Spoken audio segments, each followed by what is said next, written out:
Hi guys, I'm Becca Otis from Five Lines Pottery, and I'm located in Van. And I'm Ryan Durbin from RD Ceramics, located in Highland Heights, Kentucky. And welcome to Wheel Talk.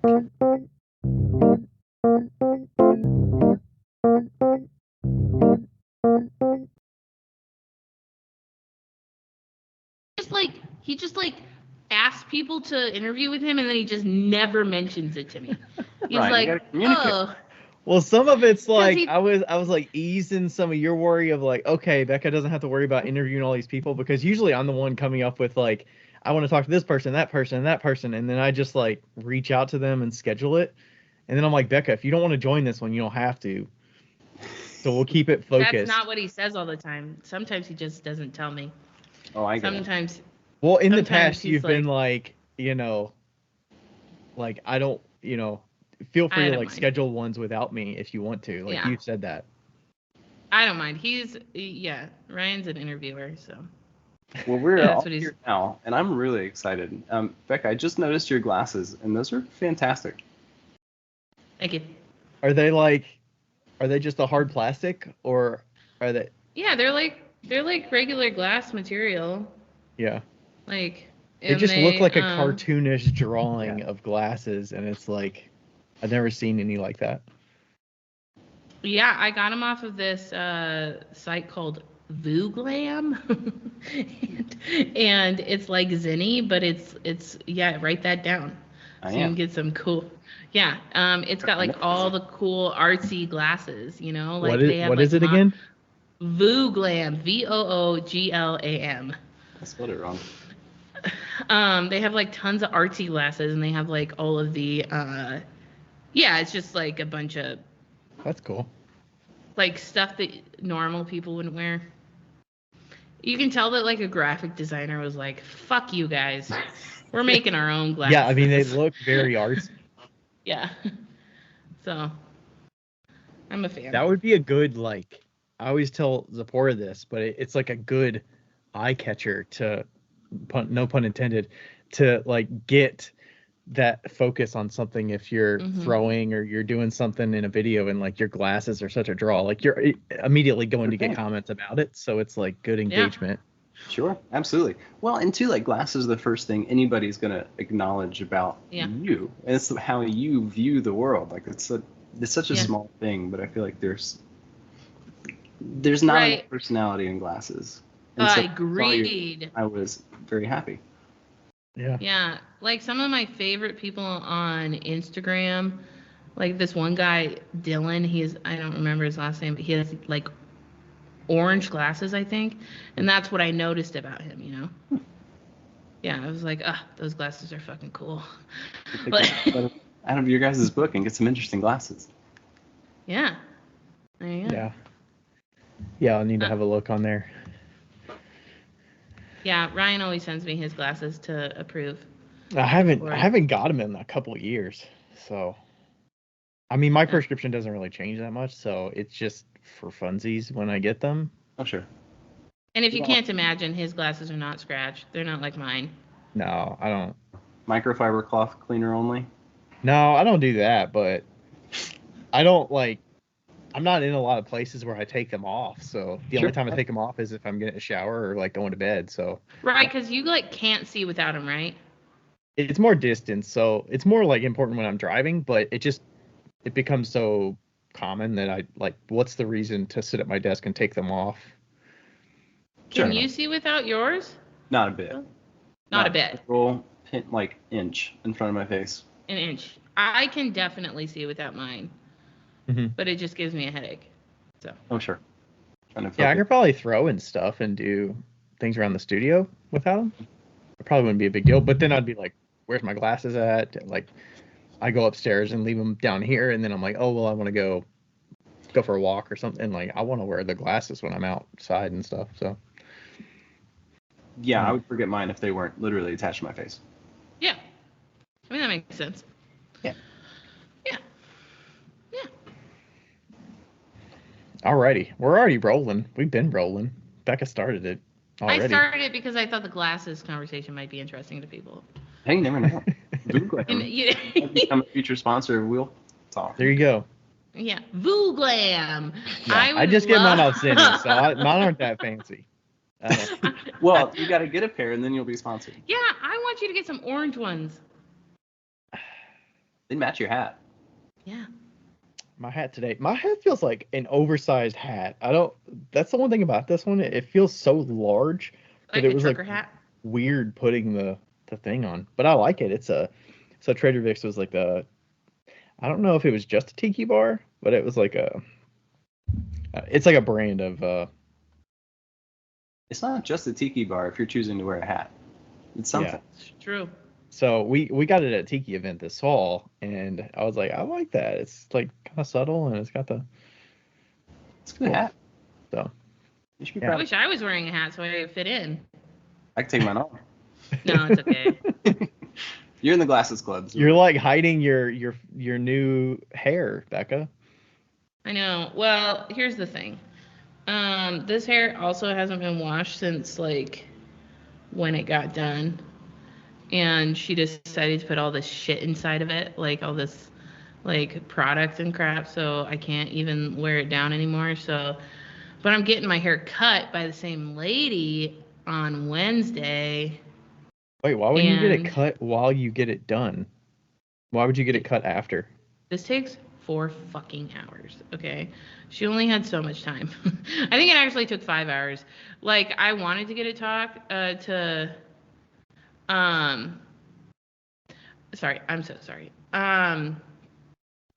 Or when you get it cut before you get it done, and then it's a quicker turnaround in the time it takes to do the hair because there's less volume there to work with? Yeah, I guess so. I don't know. I'm not getting it cut that much, but we were going to do it after the coloring, but then she ran out of time because it's hair school, and so. She had hair class or what? No, she had another appointment. Oh, okay. So she had to be done by a certain time. I went into the salon, and like apparently nobody ever goes into hair schools and it's like bleach my entire head and turn it like purple. Like nobody does that. So I went in and I was like, hey, I want my hair bleached, and I don't care what color it comes out as. It just can't be natural, like not a natural color. And the owner came out and was like, are you sure you want to do this? And he was like the owner. Yeah, like the owner who's like the head person, and I was like, yeah.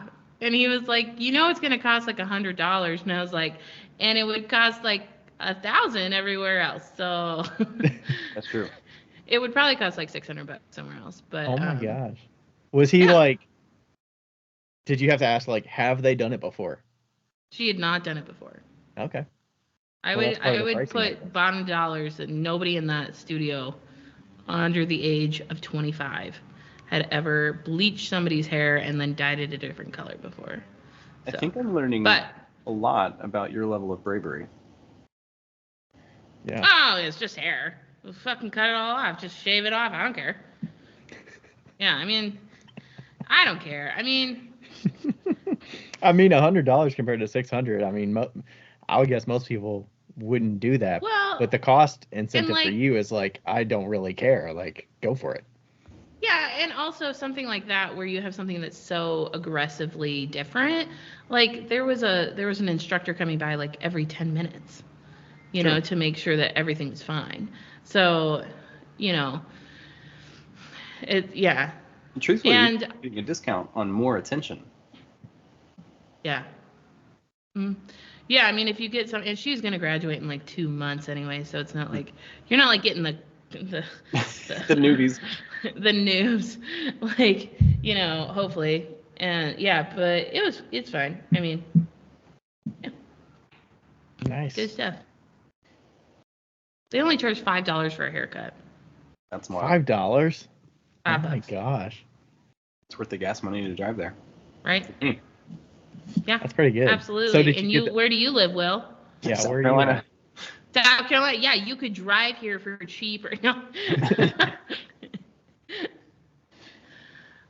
We should probably focus the conversation on you. Actually, though, you should tell us who you are. Yeah, who are you? Where are you located? What do you do? All the good stuff. My name is Will Donovan. I'm a potter in Greenville, South Carolina, where I've been making pots for the last 10 or 12 years ish. Yeah, I'm married I have a wife of coming up on 10 years. I have 2 boys. Jude and Liam are 6 and 3 years old. And I have my studio is behind my house. We work out of like a 350, 400 square footish space. Yeah, I'd say I enjoy being able to create. How Nice. do you care if I ask you how old you are? I am 31, almost 32. Ah, we suck, Ryan. What? What do you mean? Oh, do you think it was I like mean, 40? No, it's just. I thought maybe Max you were mid-30s, but I didn't think you were. I thought you were like mid-30s, but I was like, damn, you've done like. There's been a lot happening in those last 15 years. Started early. That's product of Southern Christian school systems. Wow. You typically get funneled into the. Yeah. Well, Ryan's been married for. Yeah, I've been married for 8 years, I think. 8 years. Yeah. 2015. So. Yeah. Yeah. I'm 32. I was born 91, so yeah, 32. And yeah, I've been married since I was 20. What is that? 23, 24, 24. Sure. 22. Yeah. Yeah. You know what's funny is that I was talking to somebody recently about like all of my friends. Well, we were just talking about like people that we know and like incomes that they make or something. And I mentioned that I make like 40 grand, which is like stomp on it with a shoe type of money. And they were like, isn't that what other people make too? And I was like, I don't know who your friends are, but my friends are making a hell of a lot more money than me and are a hell of a lot more successful than me. And totally depends on where you're at though. Like I'm sure there's people that have like depending on where you live, like there's folks making that and they're like just skating by. Oh sure. Yeah. Versus like they're making 40K and they're maybe newly out of college or something and they're happy with it and then they're like moving their way up and stuff, Yeah. Like 40 in Greenville, South, or anywhere in South Carolina really will get you pretty far. Like there's probably a good amount. It's probably the majority of people are that or under where we are. I just I don't know how I got all these friends that just make so much money, but all my friends like exponentially more money than me, and I'm just like, cool. Like, are you happy? But it's fine. I get to travel around in a fucking van with a cat, so it's like I'm fine with it. But well, are you living the life that you want to live? Yeah, exactly. I'm fine with it. I'm fine with it, but like for a lot of people that compare money stuff, it seems interesting to them. Like I don't want to make any more money, but like, to a lot of people that I associate with, I make literally nothing. I make food stamps money, It's tough. Yeah, I understand. I think we're doing taxes this week, and I was going back over my W-2s from years previous, and I was just like looking at how things started. And I think the first year we opened Donovan Pottery, we not like before all of our expenses, I think we did like 12,000, and that was like in sales. I was working part-time at a thrift store to supplement my pottery hobby, so it wasn't. Yeah, it's there, but like that, I feel like people don't go into clay for the financial gain. Like when they decide I'm going to be a potter, I'm going to be a ceramic artist, like the money is so far on the back burner of the considerations of like why we would pursue that path. It's oftentimes we're too far in before we realize. Do you think the social media side has glorified it and made it seem like it's very financially worth it, or is it just the life that's being glamorized more so than the financial side? I don't know. I feel like the life definitely is like the potter's lifestyle is romantic. You see that online. You see like it looks appealing. That's what got me. And I think the romantic lifestyle you see on the social or internet of like potters' lives, what that may look like. I think the ones that are alluring are the ones that maybe like they have another answer that isn't being like shared or said, this is how this is possible. Right. Like I live at my parents' house and they pay all of my bills to live, Sure. Yeah. And like I get it. Like everybody's life and situation and advantage level is like everybody's starting line is a different place. For sure. And clay is equally attractive no matter what your W-2 says. So it attracts all kinds of. But it does make, I feel like seeing the lifestyle that makes it look like making a living from the things you make is easy. I feel like those are the ones that draw you in and make us feel like, oh, it's possible. I can do that. Let's go. And it is possible. It's just tough. It's just hard work. Yeah. Ton of hard work. Yeah, and there's no rubric for everybody. Like I couldn't give you a rubric for like, here's what you should do and follow this path. And like this is easy of here's the courses you take and you can learn how to do this and then you go about something. Like it's so regional with how you sell your stuff and what's best for your work, like where your work fits and like, you know, how you talk about your work and how you market yourself. Are you a more outgoing person? Are you good on camera? Do you want to like show the process, or are you more like, you know, I'm just more of like, you know, I want to post my stuff and let it stand on its own and people don't really need to know much about me. But there's so many ways to succeed and also fail in this world. Absolutely. But, and that's the thing, like with art careers, is there's really no framework to say like this is how you do it and be successful. You can kind of like take bits and pieces, but art's so unique to each person that an art business is unique to each art entrepreneur. I feel like there are like key things that you can do, or like key like staples. But as far as turning something that's so unique as far as like an artistic process that's turned into a product, and I don't know, it's unless you're like, I'm really good at teaching or talking about your, like, that's definitely an avenue that you could go down, and there's probably so many different ways to be successful in teaching. Like maybe that is just a general framework, but you could say like there's online teaching and then there's local teaching at the different studios depending on where you're located. Like you can set up your own way to teach, and like I don't know if a community studio is necessary, but if there's already one there, you can probably like adjunct there or part-time teach there, and then you kind of go from there, you know. Right. That's true.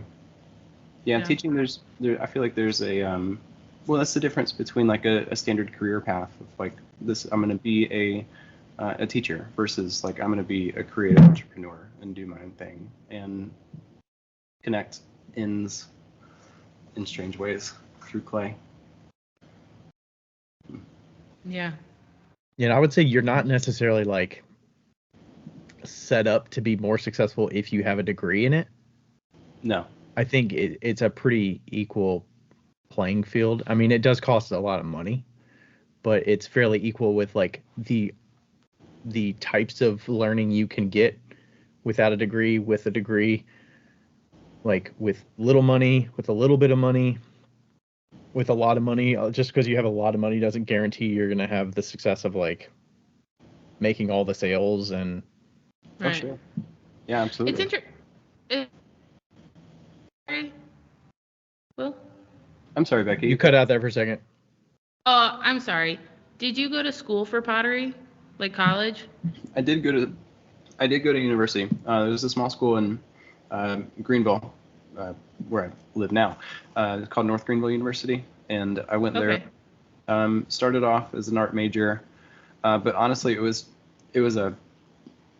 I switched 180. I enrolled as a business major and kind of just thought, I don't want to go to school for this. I want to do something fun. The school that I had attended all through high school didn't have an arts program. It was very just fundamentals of learning. So when I had the opportunity to do something fun, I said, sure, let's try. I took an art class, and I took all my like just prereqs first year, and then took a clay class my sophomore year, and it was pretty much immediate.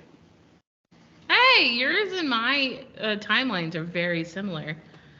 You went to this as well? School for?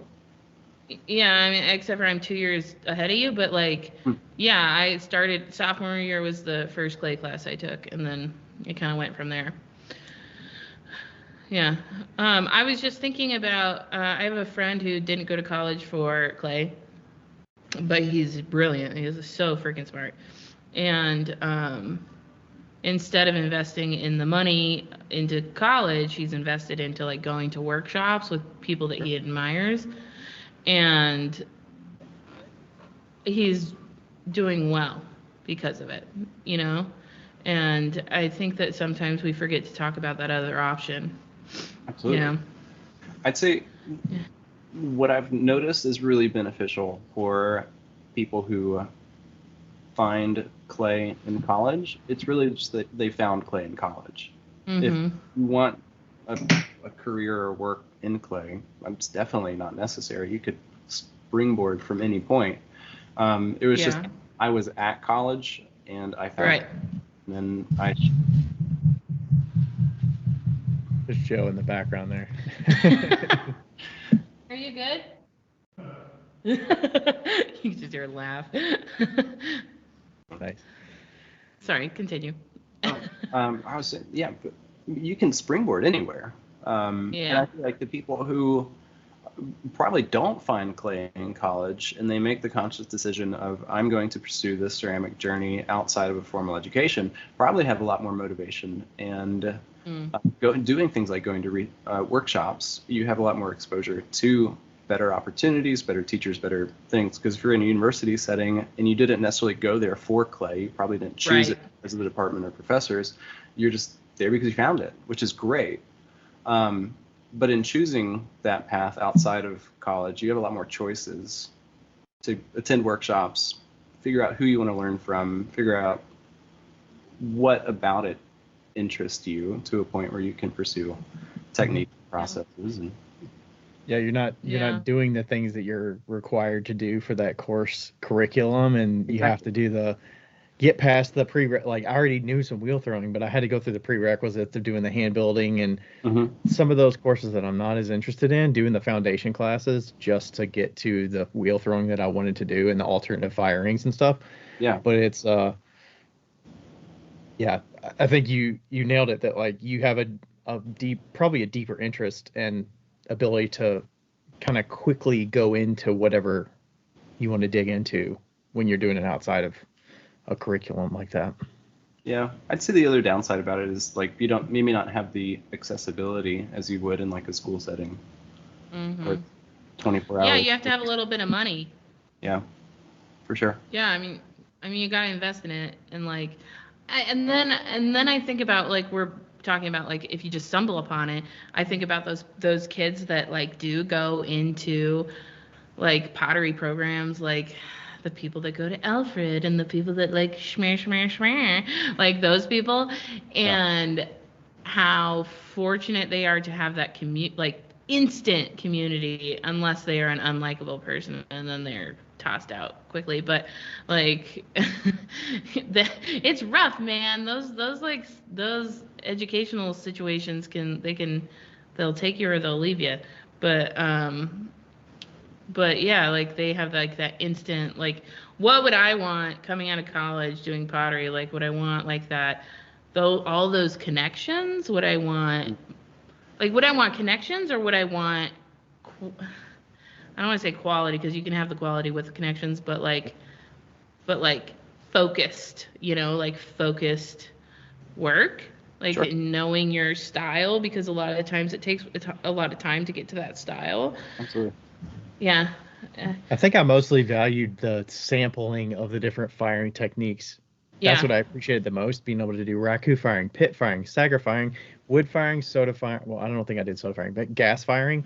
Like I did all of that in college. We had access to all of that. So like, I think that's pretty good. That was the I did none of that benefit that I got. And Becca's basically touched almost zero of those. Maybe a gas firing. I don't know. I've done a charcoal firing, and I've done a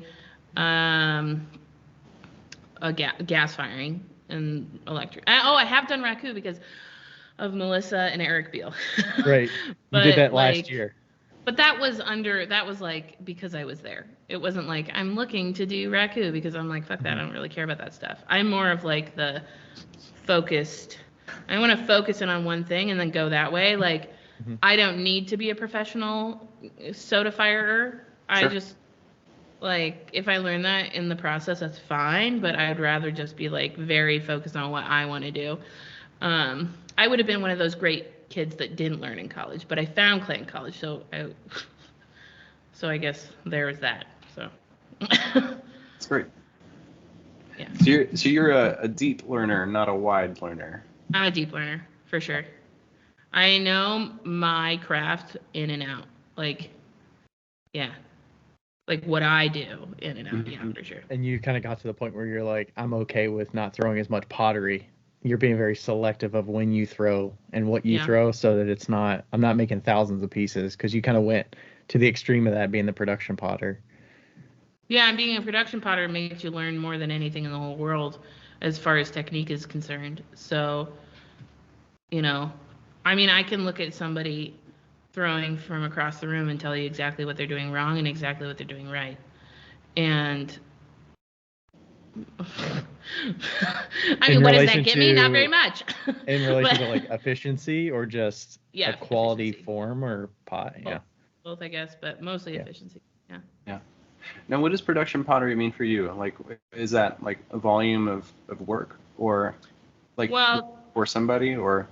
Technically, I mean, yeah. So I used to say that I did production style pottery before I actually worked for somebody. Okay. So when I would say production style pottery, that was like throwing like 50 to 100 pieces daily kind of thing. And then when I started working in production, I started doing 100 pieces daily. That's kind of my max for being. It doesn't really matter how big the pieces are. They could be 8 ounces or they could be 4 pounds. It would still be my max at 100. I can do more. I don't want to. Like, you know, your body tends to like tell you that it's time. So 100 pieces a day is, but what's great about production pottery is that you're not doing anything else. You're just throwing it. Right. And passing it off. You're not trimming it. You're not glazing it. You're not doing anything other than the throwing. So because you work with the staff, like, but you wouldn't say that your own pieces you would have. That's not the throwing process. If you were doing everything, you wouldn't be like 50. You would throw 50 if you sat down that day to throw. Yeah. But you're not doing that. Right. Yeah. 365 days a year. Yeah. Yeah, I know. I mean, like, there was times back in the day when I would do like 700 pieces in 7 days, but like, you should try that challenge. Will's like, nope. I don't. We'll see. Ryan, do you remember when I did that? 707? Was that when you were just prepping for the spring? Yeah. I kind of remember that. You were trying to get stock for your show, because she used to do a show that she did May through October every weekend, and I'm guessing that was the goal, was to get X number of bisqueware made. I mean, shoot, if you can make your entire market inventory for a season in a week, that's... I did that last year, and it was the best thing I've ever done. It does kind of suck when you have to go back to throwing, but like last year I threw all of the bisque pieces that I needed, like all of the pieces that I needed for the entire year, and then it was almost exactly the amount of pieces that I needed. And I took them bisque with me in my van and then just painted them along the way, and it was like the best. It was not 700, but what would that number have been? No, it was like, I think it was like 200, maybe like 100 to 200, something like that. It wasn't a ton, but for like, the fancy cups is what she's kind of talking about. Okay. So it's not a bad method. Beats making 10 a day for all year. Yeah, I mean, if you have like a regular product that you have in like a product line, and you can like just really focus at the beginning of the year, getting like, let's say you sell, I don't know, like we're actually talking to you about your little year recap, and if you have something that specifically sells more than the other, and you did like 200 of them, and your normal would be 800, that gets you so ahead for the rest of the year. So much more time. So much more time. Yeah. Yeah. You're right. I might take a page for your book there. Hey, if you maybe I'll try the 707. Maybe I'll try. Well, we'll do it. You do what suits for you. Okay. You know, you do what suits you. But like, if you want to kind of bill a buddy, you just let me know. We can do it together. Okay. Yeah. All right. What are you gonna throw 700 of, Becca? I'm not saying that. Like, you choose what you want to do. Like, I'll probably throw like 60 or 70 of the fancy cups right away. Oh, I got you. Okay, you're not competing. You're just like, hey, this is my goal and this is your goal. How are we trending on these two? Nice. Yeah, I feel like that works. Ryan, you want to do it with us? Come on, Ryan. You know you're throwing all that much anyways. Okay, I could probably pick up. You can do like a shot glass goal. Like, get a lot of your shot glasses out of the way before the end of the beginning of the year. I threw almost 1,000 shot glasses last year. That was wild. Yeah. I saw your recap, and those shot glass numbers were insane. Yeah, I think everybody agrees that your shot glass situation is insane. I threw less last year than the year before, of shot glasses and total pieces. Yeah, I noticed that. I thought that was pretty cool. On a recap every year? Oh, sorry. What about a recap every year? Are we good? Will, have you done a recap every year? Because I don't remember one last year. I have not. This was my first recap, mainly because this is the first year I've been organized to have even an idea. Mm-hmm. Okay. So you shared one of the ones that we've been seeing, like not work related. Sarah did one. We've seen a bunch of different people. I did one last year. I did one again this year. And I was curious, why did you choose to share yours, including like actual numbers with expenses and income? Yeah, it's a really good question. And I've thought about that a lot before and after I shared it, because it was kind of like, it's odd. Nobody else in any other industry that I follow like really does that, except maybe like some social media influencers who want to share how much they've. Right. Yeah. I shared. I thought a lot about it, and I think I shared it. It was for past me. I shared it for past me, the person who's in the exact same spot that I was in 10 years ago, when I'm like on senior year of college, thinking, okay, like I could get a real job. Maybe I could try to get a real job, or I could get a part-time job and apprentice with my professor who has a pottery studio in his backyard, and we'll just make it work. And at the time, I had no idea. There was nobody within my sphere of understanding that I could even ask. And I did a lot with people. They're like, hey, is it like, can you make a living as a potter? And it's probably just a mark of like my stubbornness, but I know the answer was, it's difficult. But yes, you can. And I think at the time, like I had really low like aspirations for like what I thought I needed to survive on. I mean, at the time I was just supporting myself, and I was a college student living on a mattress sitting ground in a townhome with 3 other guys. So standards were not like super low. They were on the mattress. Yeah, you were like, I want to buy a house they were with the mattress on the ground. Yeah, they were also on ground mattresses. So yeah, aspirations weren't super high. Aspirations to live a fulfilling life and be happy in what I did, after seeing like so many people in my life growing up just doing things that I didn't perceive them to enjoy. I thought, if I'm going to spend all of my life working at something, I might as well do something that for the first time I really am, like, I feel like I'm good at and I feel like I enjoy. What I didn't know is, would it be viable long term, and what that looked like. So really, I think everybody does to an extent. We just jump in and say, well, figure it out. Yeah. And so I shared my recap for the person who's sitting where I was, not knowing if it's going to work out, but they're hoping. And like, I'm not like, my expenses were super high. I'm still figuring a lot of this out. So I'm spending more in some areas than I should be. I don't know what to do with what I'm making in some areas. I'm new to all this, guys. So like, a recap might just be numbers on the screen, but I'm still very much in the weeds of this learning process that is making a living out of making pots. Yeah. Because you, like, the first like 5 years, I feel like, of making pottery, you're just figuring out how to make a good pot. Yeah. And then I feel like then it kind of like switches to like a business goal for most people, not for everybody, obviously. I was gonna say, these days it's kind of reversed a little bit. You don't spend Right. 5 years. You're selling within the first year or two. Right. But you know, like for the most part, the way that we feel like it should be, you know, you're really figuring out the business part towards the end of that learning session. And yeah, I mean, like even though we're in like year 10, year 15, whatever, it feels like, oh shit, like I haven't even been doing that this long. Right. Like I should say, like I know the pots. Yeah. Figuring the business out. That's hard. Yeah. And yeah, you're right. I feel like a lot of people, especially craftsmen, like we figure out how to make a good pot. We spend all this time figuring out what our voice is, what do we want to say, how do we want to say it with the work that we make. And you don't even get to the point where you're thinking about how to really like how to sell it, like more than just transactional piece to piece, at least not for me, until much later in the art process, art journey. Yeah. Do you think the social media side of it kind of confuses us of like the feedback that you get?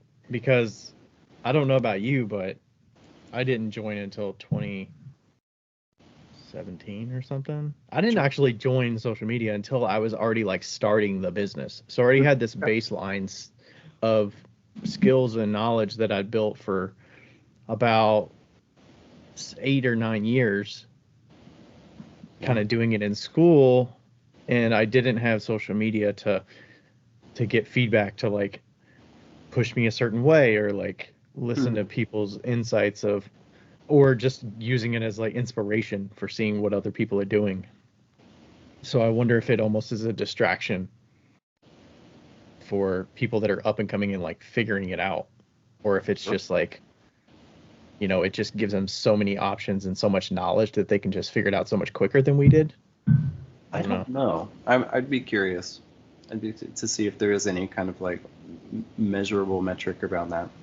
Like, is social media good for the advancement of artists, or is it a distraction?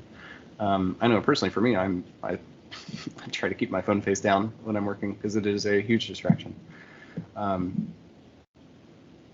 I don't know. It's an interesting question. It is interesting. Like I think about some of the people I know that are very extremely talented and just like hit it off on social media and have been doing well because of it. Oh yeah. And then other people that are amazing, like amazing, and are not doing well on Instagram, you know, just because that's their personality. Yeah. And I mean, there's a ton of variables. I mean, creating content and creating pots are two very different skills. And in order, you don't have to be good at making content in order to make good pots, and vice versa. And so, like, yeah, social media it brings those that are good at making content to the top. And so we might see those people first, but people who make good pots are still there, just maybe a little further down in the algo feed. Yeah, they're different skill sets, I feel like. So we'll see the people who are better at the content creation, and maybe that sways us in some ways. Yeah, and it's hard to, I mean, you have to, if you're selling your stuff online, you have to do your best to communicate what the pot is actually going to feel like and the experience of it in real life when you receive it. If you purchase it online, that is, I mean, there wasn't really a way to do that other than like a website in the past. So sure. I mean, in a way that's like a great thing, but it also can, you know, there's like a weight to how much stimulus there is of just other pots out there and what you see, and maybe it's kind of like glamorizing what your expectation is going to be, so it gets your high expectations and then you get it and maybe it doesn't quite meet it, or you kind of expect that all the content creation work that went into that would reflect in the pot itself, but maybe it's like, you know, you're only seeing a snippet of it. Yeah, social media is a wild game. I'd say like it's probably a net positive. I view it as a tool. I mean, sometimes I can get distracted in it. For me though, the opportunity to be able to connect with any number of people at any given time, and just to upload a piece of media and have the potential for it to reach millions of people is wild and insane. And in fact, it's free. Like it's nuts. Like before social media existed, people had to pay for newspaper ads or TV ads or commercials in all of these paid platforms, but we get to do it free, and it's the best way for us to let people know about the stuff we make. And you could almost never reach the number of people that we reach on a daily basis by putting it in a newspaper or a television ad. And the quality of the people you're reaching too. Like you put it in a newspaper, you don't know who's watching this. Like sure, if you're selling, like if you're a pharmaceutical company, you're selling medicine, maybe you pop that on a 2 p.m. show where a lot of old people are going to be already watching. I don't know. But with being able to target people through social media, your quality of people on the other end of the thing is just so much richer. You had your hand up? I did. Beck. I wanted to tell you that you inspired me. Yeah. Because I have been trying to advertise this class that I'm doing with Seapor Ceramics. Yeah. And is it Seapor or is it Sipor? Seapor. Seapor. Okay. Anyway, with Seapor. Sephora, yeah.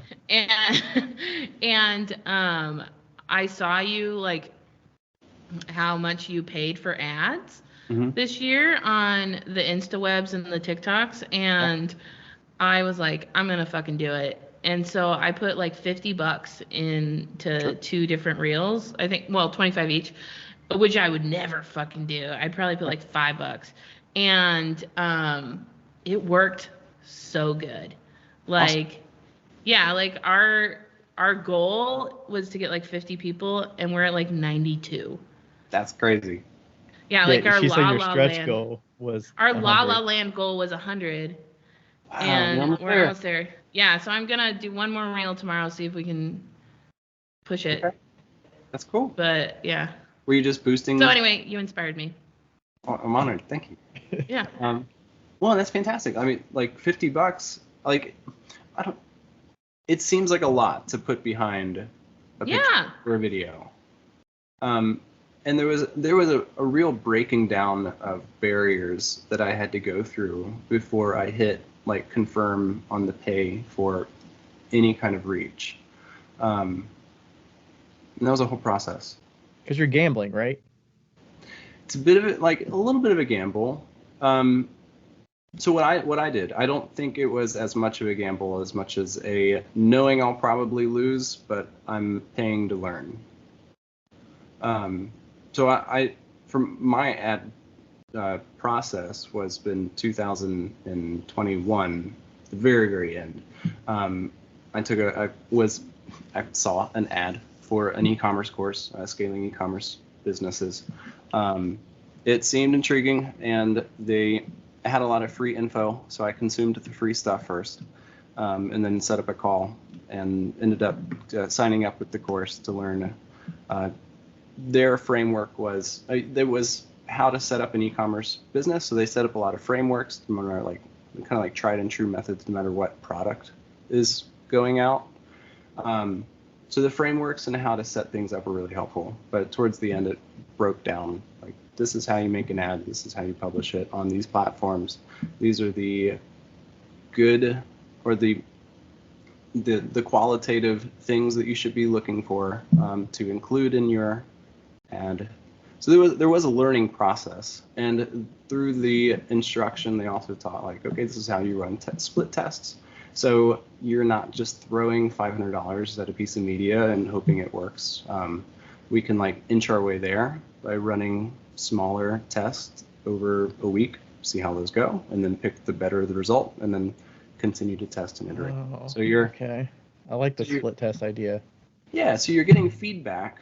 Even if you're just paying $10 a day, you get the feedback from that day on how, say, like the thing I changed the first 3 seconds. I changed the intro.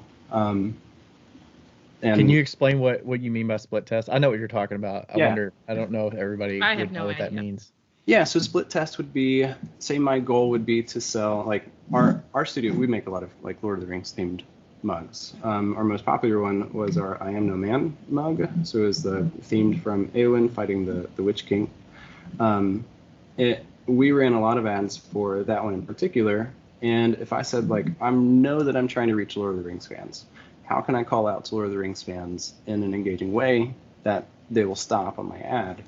And so we ran different headline tests. So I would create one ad that said, hey, Lord of the Rings fans. And then the second one, I would say something more like something only a Lord of the Rings fan would know. So it's like, I said by Elbereth, which is something right. that is Elvish. Brian wouldn't know that because he hasn't seen. I still have not watched it. I told you, Will, that I needed to watch these, and I still haven't watched it since. Oh man, so it's been like a year and a half, and no, has it been that long? It's been about that long. I was looking. 181 was our talk. January 14th of 2023. Oh, it was about a year. Okay, all right, so about a year. That was when it was published. We will watch one of the Lord of the Rings while we're at ClayCon West. Yep, I'm gonna make him. I'm positive that Chris Birch will be down, and likes it, yeah, no, he's got a fucking like. Well, he really loves Star Wars, but like, anyway, moving on. If you like Star Wars, you like Lord of the Rings, okay? Yeah, I don't like Star Wars, but okay. You haven't seen it. I've seen a couple. Shut up. We've got some work to do, Becca. I can tell. I know. Hey, I'm like the Star Trek fan here, and I'm just like out in La La Land. Nobody's talking to me, so. Well, you got your own people, though. You got your own people. You got your Trekkies. I was late to the game, so I'm not like really into it. Anyway, moving on. Star Trek and MASH. If I could find a Star Trek and MASH like forum together, my brain would explode. There's probably a subreddit. Probably. Okay. Anyway, so when you say headline, are you talking about you're putting text on the video, or is it just the caption? Both. So there's a couple different ways to utilize it. I like to use text over video. It just gives more information that we can share. The other way to call out through an ad would be through your headline, which is typically under 25 characters. You're pretty limited in what you can say. That's the, like, if you're looking at like a Facebook ad, that's the in the gray bar underneath, doesn't move. And that's not the CTA. It's not the thing you're clicking on. It's just a caption. Right? Mm-hmm. Yeah, it's typically like the first line in the caption, or depending on the platform, it's overlaid on top of the creative. Okay. Yeah, so the split test. So we were going into you said you had two different headlines. So you might have something that's more niche that only they would know, and then you have something that's, hey, Lord of the Ring fans, or. Right. And so you can take that idea of split testing any of the variables within an ad to see which one does better. And then you can take that component, say like, okay, by Elbereth definitely did better because these people know we're like a fan. We're not just like on the outside saying, hey, let me monetize you guys. So the actual content of the video is the exact same. The only thing you change is the headline. And then you run the same ad for the same amount of time. And then you compare the results? Yeah, and you can do that test with any two components of any ad. So you can that built into Facebook, or is that you just have to manually do each one separately? Yeah, you can. What you do is it is manually built in. You can choose to create a split test, and what that does, it will duplicate the ad video and the presets, and then you can go in and change the presets like. Yes. What? I just don't want to interrupt you because I know that the sound is kind of sometimes can be slower. Because I'm positive I don't have great internet here. Anyway, what are you doing? Are you only doing this on Facebook? Or are you doing it on TikTok? Which ones do you have? Like, do you approach it differently with TikTok versus Instagram? TikTok versus Facebook versus Instagram, like. Yeah, so I started advertising on Meta in August. I didn't run any paid ads before August of last year. That's Facebook, right? Yeah, Facebook and Instagram. Okay. They're both synced through the same Got it. Like manager system. Ad center thing, yeah. Mm-hmm. And so I started running on Meta and Instagram, or Facebook and Instagram. in August. I tried TikTok paid ads. I didn't have as much success with those. I also didn't try as much because our organic reach with TikTok was just so nuts. I'm like, I'm paying more. What's your organic reach right now? Like, what's your reach on TikTok? I've really slacked on my content. Dude, they'll fuck you over after that. Sorry. Oh. I know. Our Black Friday sale was it has kept me so busy. We're still not through all of the orders, so I just haven't posted anything much. Or if was that a paid ad for Black Friday sale, or was that just you just posted about it? I did boost that one. So boosting a post is different than running a paid ad, but it's I did make a few posts for our Black Friday sale, and then I boosted one. Not a ton. At the time, I figured we'd probably get the orders anyway. I didn't need to put a lot of money behind that. And that was basically a pre-order for Black Friday, because it sounds like you said you're still going through the orders, so you're still fulfilling all of them. Yeah, so we made I feel like I make everything to order. I feel like it's so wild. I mean, like, okay, I've just looked at your Instagram, your TikTok. I haven't seen your Facebook, but your numbers on there are very attainable by normal people. Like, you have like 20,000 on TikTok. You have 8,000 to 9,000 on Instagram. You're talking about follower count is what you're follower count, to. And you're selling out. You're fucking like. I did not ask you if you were okay with me cussing, but okay. You're selling out your Black Friday thing, and you still can't catch up. So you're doing are these people seeing the ads but then not following you? Are they how does that correlate? This is something that I think I'm still learning. And I will say that back when you were, that question of why did you choose to share your recap, I think in part it was because, the ads thing, nobody really talks about that either. And I wanted people to know that you don't need massive social media audiences, because I feel like those who do share recaps, their audience size would support. I've been the person in with just a few thousand followers, and not that I try to allocate value to number, you know what I mean. You know what I mean. I would see the recaps and I'd be like, oh well, that's because they've got 175,000 followers. Followers. Yeah. And so it was easy for me to say okay, that's what I need to try for. I need to get more followers, instead of I need to do something else. And the other thing for me was just continue making content and then pay for some. I will say I don't know. I think I will say paid ads definitely helped. We definitely got a lot of return on those, but I don't think it would have worked as much if we weren't making as much content as we were. Probably through August through November. I'm sure I missed a few, but I was religious about it. Even if it wasn't good, I was just putting it out there. I was doing anything I could. And that was across multiple different platforms. So I feel and at the time, TikTok reach was really, the organic reach was just wild. I could just take a video brushing my teeth and it would outperform anything on Instagram or Facebook. I miss those days. Me too. They're gone. They're gone. I have 200,000 followers on TikTok. Do you? Yeah, but you wouldn't know. That's the thing too. You got them, and then sometimes you don't. It doesn't mean anything.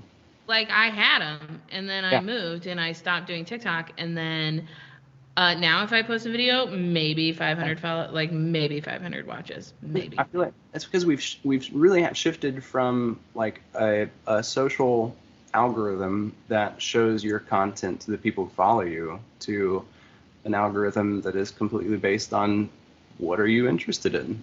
Yeah. What'd you click on outside of Facebook that would show you more of inside Facebook?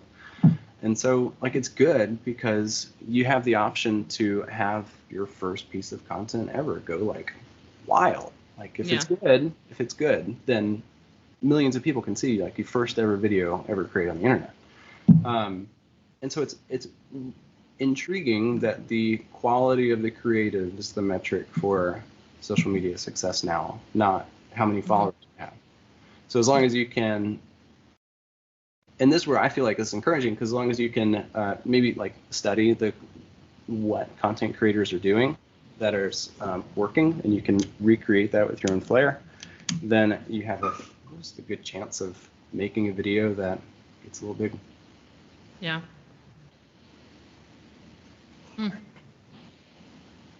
That's crazy. I love that for you. Thanks.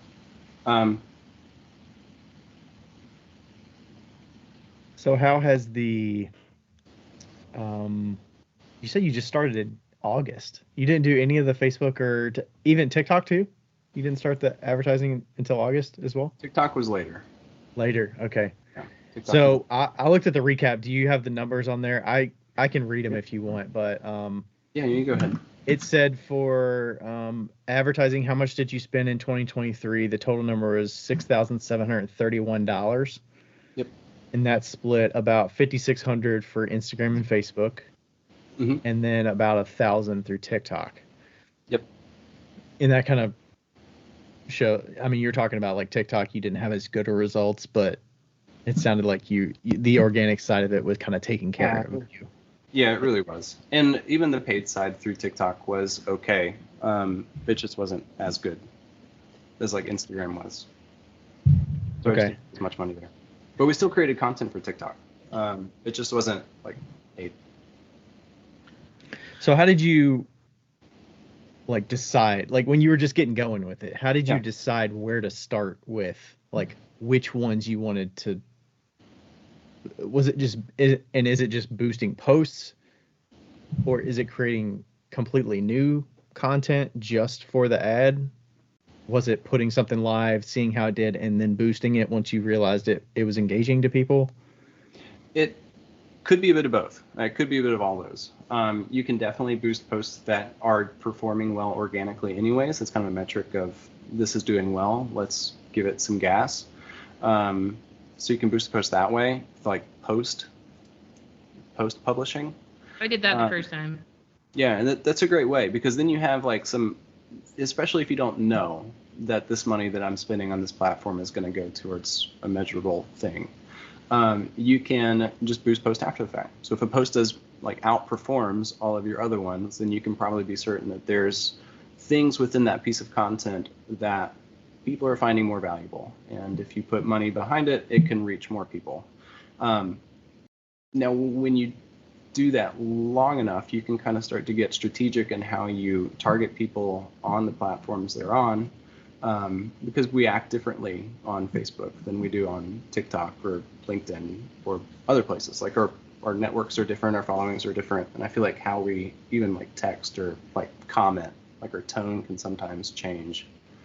And so how you speak on the platforms may change too, like the different abilities of things you can create. Like TikTok has the green screen effect where you can like just put a headline or something that you're commenting on behind you and you can talk over that.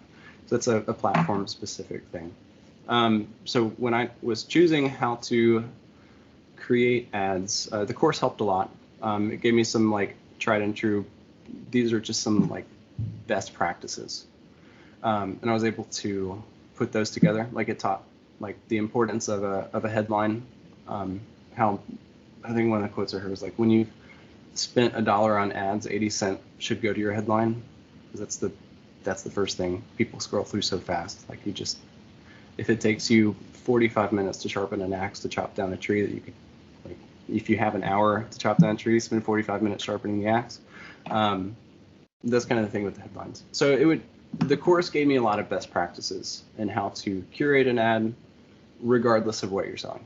And then it was just plug and play. This is my product. This is my process. This is my audience. These are the people I'm trying to reach. And I think through honestly, I think the Lord of the Rings series and then the more specific series that have followed after that have been a result of knowing that it's easier to reach those people because of taking that course. Like, it's easier for me to sell a product that I know that I can target the person who's interested in that product than it is for me to say, hey, this is a mug with this wonderful, beautiful green glaze that I developed over years of study, and I really like it.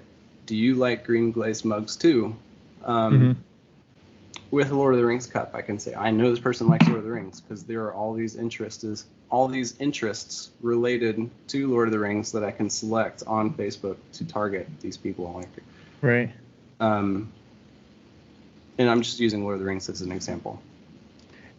And the Facebook side of that, does that mean you have to, it's smart to start with the Facebook because you have that granularity of the interests, or do you still have that flexibility in Instagram?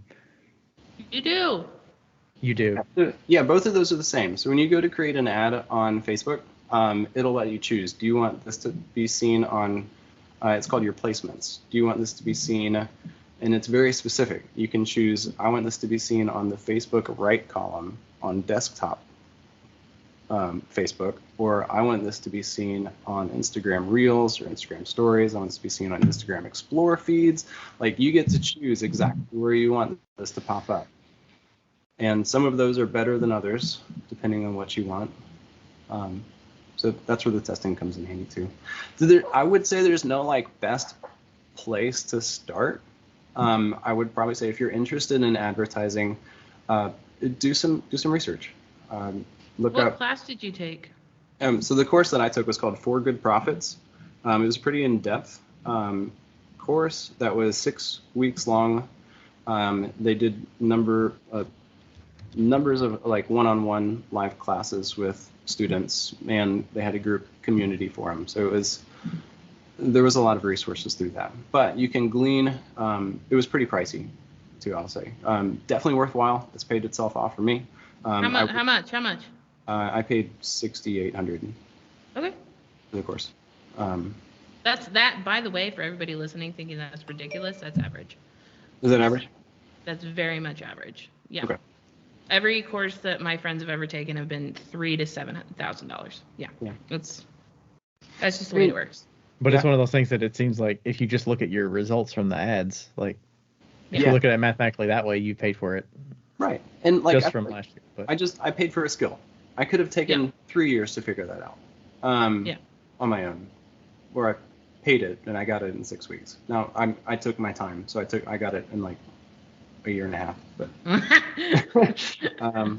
you're like, I have children, it's fine. Yeah. So how much it is like sampling and just being very analytical about, okay, I'm doing this with intention and I'm only putting it here so that I can actually get some data, because it's like, how do you go into it knowing what to expect, I guess? Because you're just like, was I happy with it? I mean, I got sales that I didn't get before. Did I make more money? Because you can attribute the sales to the ad. So like, that's kind of the only metric that I could think of high level that gives you confidence that like it was worth it. Right.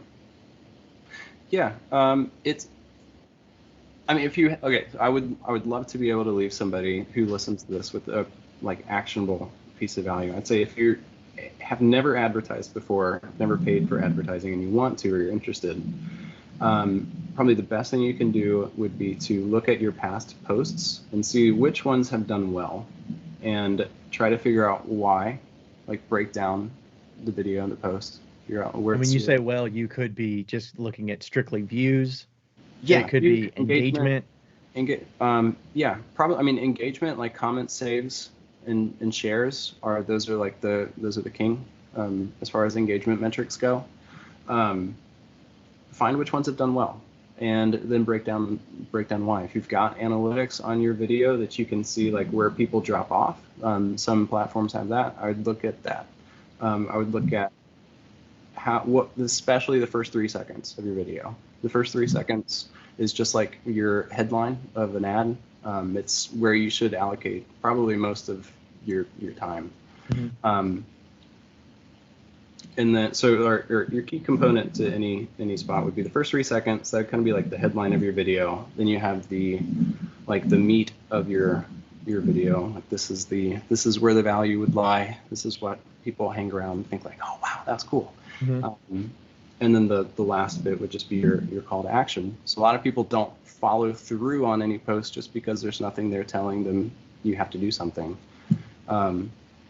And so paying attention to those 3 elements would be really helpful in any post that's done really well.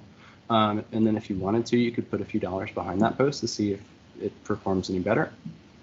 I would definitely go to YouTube University if you don't want to pay for anything, and just look up how to run a Facebook ad. I mean, there are walkthroughs every which way. How much of that is like what do they do that they look at their stuff and most of it is process videos, but they want to sell finished work? They realize, okay, the process of what I'm doing is more interesting than the final result that I'm doing in a reel. So but I want to sell something. So how do I use the process to make it engaging, but the process doesn't really show what that end result is going to look like? So how do I, that's something you got to figure out of you storytell. If all you've got is a process, you have to tell your way through that process to why it's valuable at the end. Mm-hmm. I feel like good marketing is just storytelling. It's telling, most of the time it's like laying out a problem. So when you talk to any marketer, they're going to probably tell you identify the problem first, or maybe of course who you're talking to, and then your problem, and then how your thing fixes that problem without causing pain and suffering, or a long amount of time. Mm-hmm. So how to achieve X without Y would be how to achieve dream without pain. That's ad framework. Mm-hmm. And then just finding creative ways to say, call out who you're trying to help and then what they should do. Do you have a specific example that did the best for you? Yeah. So before this, I pulled up my... Before you say that, I'm just thinking about, have you seen Kitten Mittens? No, I haven't. I was just thinking how... Philadelphia.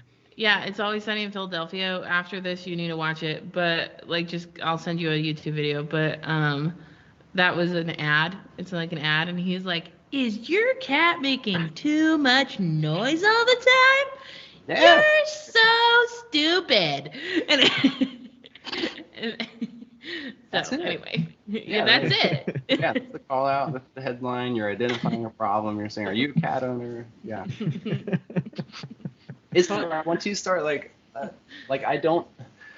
It's strange. I don't skip ads anymore, and I watch them because I don't want to see how they're doing it. How are they being fun and creative about this? Okay, but back to you. You're asking the best performing ad. We ran one. Let's see, where'd you go? Hey everybody. We took a little break from the discussion because we either forgot to put the ad in or we just didn't want to break the conversation up and, get away from whatever was going on to talk about L&L in the moment. So we're putting it in here. Today I'm talking about the zone control from L&L kilns. So what that means is most kilns have a single zone where you only have one thermocouple, and that thermocouple is reading for the entire kiln. It's doing its best to fire consistently, but it may not fire the exact same temperature from top to bottom because it's only got one reading in that kiln with that one thermocouple. Most L&Ls are going to have multiple thermocouples depending on the amount of space you have in it. So for instance, I have an E23T and it has 3 thermocouples. So what I can expect is as the kiln is firing, it is going to adjust the temperature in those different zones based on where those thermocouples are, top, middle, bottom, And if it sees that a section is lagging behind, it's a little cooler, it needs to catch up, it's going to adjust on the fly. It's going to do that on its own, and it's going to produce more consistent results from top to bottom in that kiln because of those various thermocouples as well as the controller that's going to adjust on the fly. So that's the benefit of the zone control. I have another kiln. It's got a single thermocouple, and I might have results where I've seen results where the top might be at cone 5 and the bottom might be at cone 6 and the middle might be at cone 6. You know, that thermocouple is going to be typically right in the middle. It is an equivalent size kiln to my bigger one. It's like a 7 cubic foot, and I think my bigger one is 7 or 10, something like that. And I'm going to see that there's a little bit of variability in that kiln that has a single thermocouple. So if you're interested and you're looking for another reason to buy an L&L kiln, zone control is one of those reasons that you can consider to get more consistent firings. And thanks so much for listening. Thanks so much, L&L. And if you'd like to find that and get yourself an L&L kiln or scout out what options they have available, you can see that all at hotkilns.com. hotkilns.com. All right, let's get back to the discussion, and thanks so much. Dead air time. I'm so sorry. Here it is. All right, so this one was titled Lord of the Rings Bestsellers. This one ran for... It started on October 16th, and it ran through Christmas Eve. We spent about $2,200 on just this one ad set. Let's see what it is. That's just one. You said set, so it's across different platforms or different. So, an ad set would be a grouping of ads that all have the same settings. Like, who are we sending it to? What's the placements, and what platform, and what's your budget? Okay. And then you can, underneath those settings, have a grouping of different ads that would typically be related to each other or related to a target audience. So these ones were for our 4 highest selling Lord of the Rings themed mugs. We had 3 ads in that set. It looks like 2 did well, so we kept those on. 2 did not do well, so we just turned them off. So did you you started them at the same time, and then you kind of gauge and turn them off? Yeah. And... Yeah. Okay. So you can check them you can check them daily, and you can see what's performing better. It'll tell you this is how many purchases have been as a result of people clicking through this ad. You can see, okay, if my budget is $50 a day and I got 5 sales, then it could cost me about $10 per customer today to sell this product. Now, what the mental breakdown for me when it came to ads was realizing that okay, it's going to cost me money to send this out into the world, but the money that was coming back, as long as the product is priced right, if you're pricing that cost to acquiesce a customer in the product price, then it's kind of not an issue. That makes sense. So you can't advertise a bunch of low price things because you're kind of paying for the ad based on clicks, sort of, is how a little bit. I mean, if your product was priced in a way where I think people advertise for lower priced things, but they're probably not selling $65 mugs. So how many mugs do you think you sold from those ads? We had 274 orders come through for that were as a result of somebody clicking through an ad. How many sales came through for people going direct to our site after they saw an ad is a different thing. I don't know. I know if I go to my website analytics, it will tell me that most of my traffic comes from direct people going direct to the site, but I think the ads did a lot of work. How many orders? It was 265? 274. 274, and those are all $65 mugs? Per item. But that was just orders, 275 individual mugs or 275 orders that could have multiple mugs on it? orders. Yeah, our average order value last year was about $80 per order. Wow. Yeah, that sucks. With shipping and one other thing we did that could be like a hack too is I realized I couldn't price my mugs for as much as I wanted to make off an order, so we started selling travel lids to go along with the cups, and it's a great way to increase a sale without having to do any extra work other than just have another an accessory product. So after we got the lids, our average order value went up probably about $3 or $4, like over like everybody. I'd say like probably 1 in 3 people get a lid. So I just did the math, very quick, rough math, and math. And so it looks like I'm assuming your budget for advertising was about 10% of the overall like income that you got from the ads. You just do 275 orders times 80. So that's about $22,000. Yeah. Yeah, about that. And this year, like when I said this year was the first time I've been organized enough to do a recap, that's still like really fuzzy. Yeah, for sure. So like the way I budget marketing spend, I didn't think, oh, this is 10% of what I think I'll make. I'll allocate that. I'm sure you didn't, but that's how it turned out. Potentially. Yeah. Right. Yeah. And that's the best one. So I suspect there's others that maybe you break even on or lose a little bit of money, but it's not.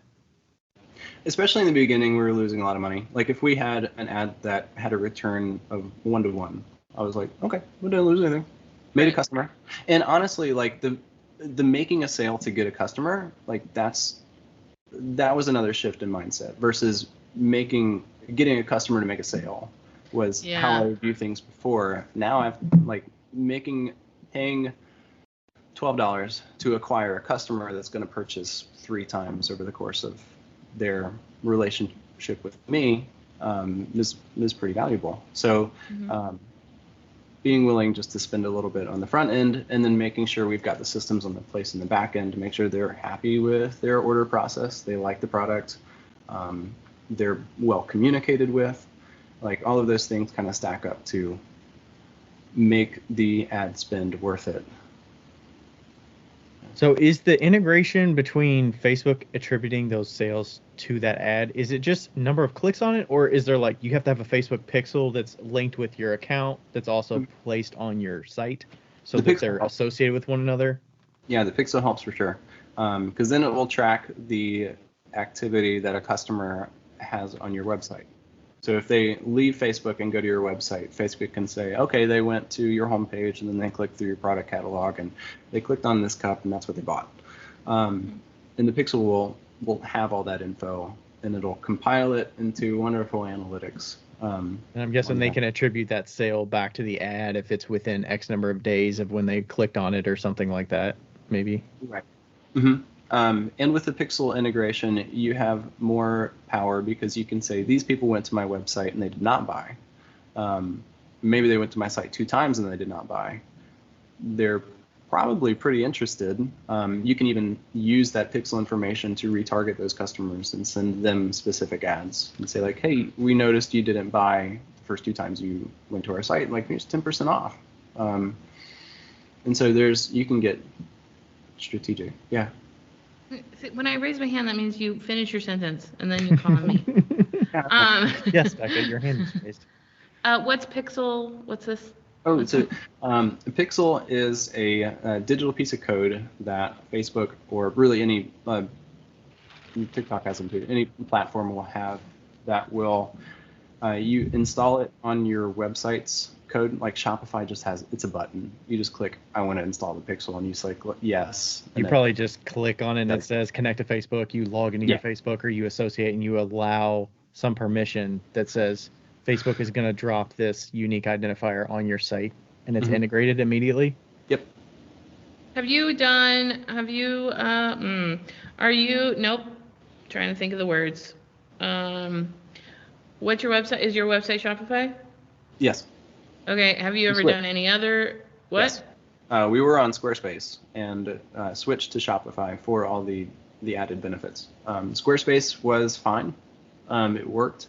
It did not integrate very well with a lot of the advertising platforms or any other like apps or tools or plugins that would like be really beneficial to help capitalize on a lot of the things that ads can do. So ads bring in all of these people to our website, our Squarespace, and I've used WordPress as well. WordPress is great if you know what you're doing. Squarespace functioned, but it just didn't have as much features or abilities like Shopify has. And I would suspect the Shopify integration, is that what enables Facebook, or not, I mean, I guess it's Meta, but having Instagram where you have like View Shop and Shop, like that's a Shopify integration? That people can have like storefronts on Instagram? I guess first off, like, do you have that? Is that Shopify that enables that? You can do that without Shopify. I think you can actually do that without a website, is to upload products. You can do it through Instagram. Mm-hmm. Oh, you can do it through Instagram, kind of like you can do it through TikTok. And I want to talk to you about selling on TikTok too, because. Okay. I thought maybe that was a Shopify integration that people that had like View Shop and it's got like linked products and stuff. I mean, it can, like, but Shopify is like the only one that does it, I think. I think so. Yeah. Okay. I would suspect that, like, do you use that for the Instagram ads? Like, are they buying through Instagram directly and they don't actually have to go to the site to do it, or? No, I actually turned that off. I wanted everything to go through the site. I didn't want to manage orders from multiple outlets. You'd actually have to fulfill them from Instagram somehow or through Meta? Yeah, we did that before. Pain in the ass. Oh. Because you did that with TikTok, right? Yes, we did. That was a pain in the ass. Yeah. Can we talk about that? Because I'm really curious about that. Yeah. Yeah. So we opened up TikTok Shop in May, and it was good.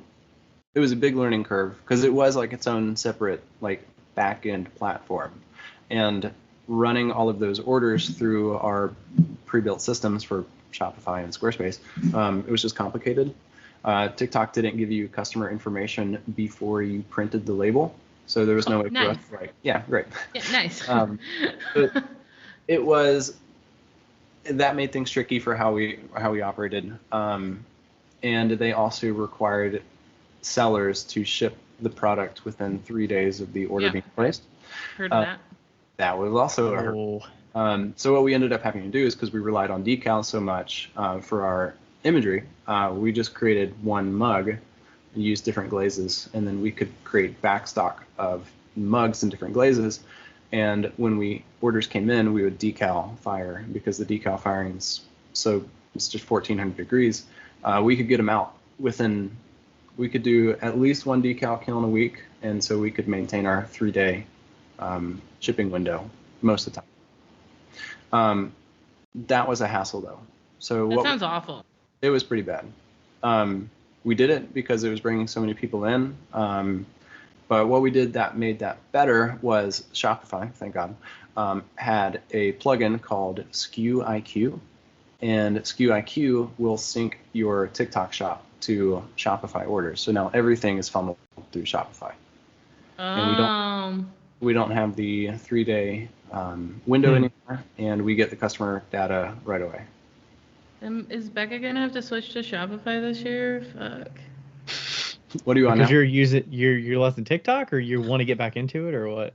I'm on Squeebly, and the goal is that's Square Weebly. That's it's not a real term. We came up with it. Everybody that's listening knows what Squeebly is. Yeah. But nobody else does. Okay. Weebly Light. Yeah, Weebly Light. That's what it is. It's like it like goes through Square, which I love because I like having everything funneled through Square because it's very easy. Seamless.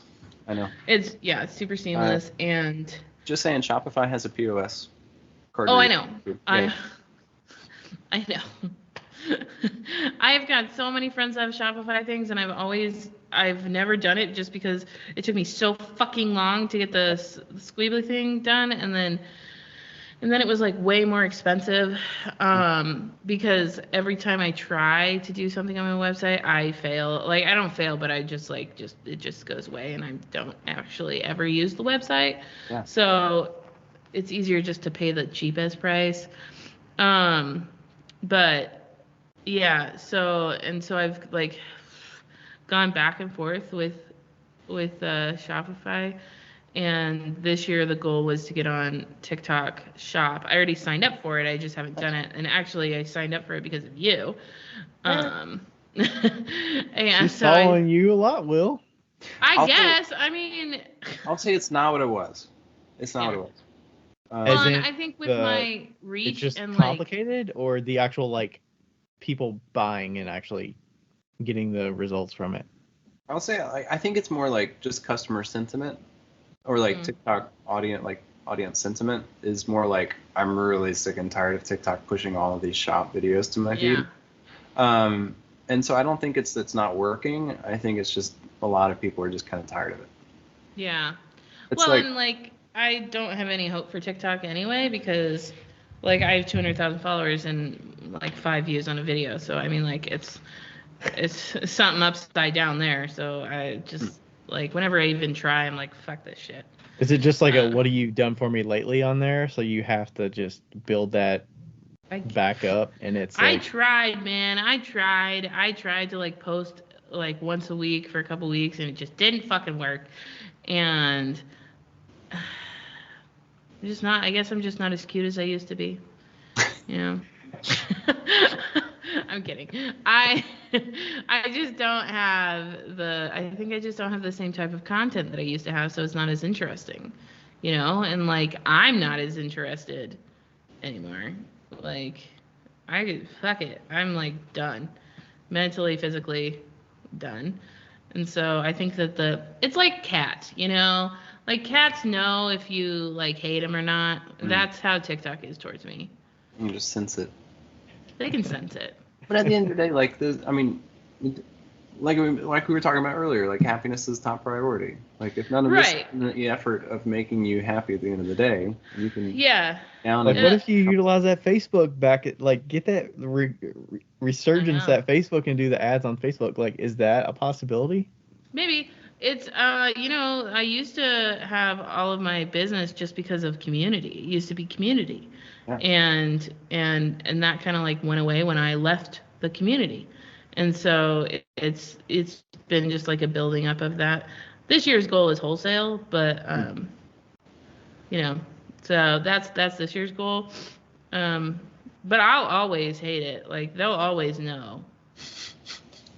You know, it's like happiness, whatever. Like, if I was truly happy, I'd have somebody rich in my life just paying all my bills, and then just not even talking to them, and then just running around the country, you know. Sounds like you're ready. Yeah, that would be truly happiness. But, you know, money doesn't grow on trees, unfortunately, and I have to work for a living, so. Yeah. So, well, I'm curious about and I don't know if to bookend that ad spend, the other part of your ad sales, of like paid ad sales that you got from it, from your recap, it said 271 sales attributed, but like you said, like you can't track whether they saw it and then they maybe came back to it way later and they got influenced by it. But 234 from Instagram and Facebook, 37 from TikTok, and that net is close to 30 or 20 grand. I counted that up wrong for you earlier, Becca. It's 20. It looked like it was close to 20 grand total. Yeah. Is that right? Give or take. Yeah. So about 20 grand of sales for spending about $6,700 or $7,000 in sales.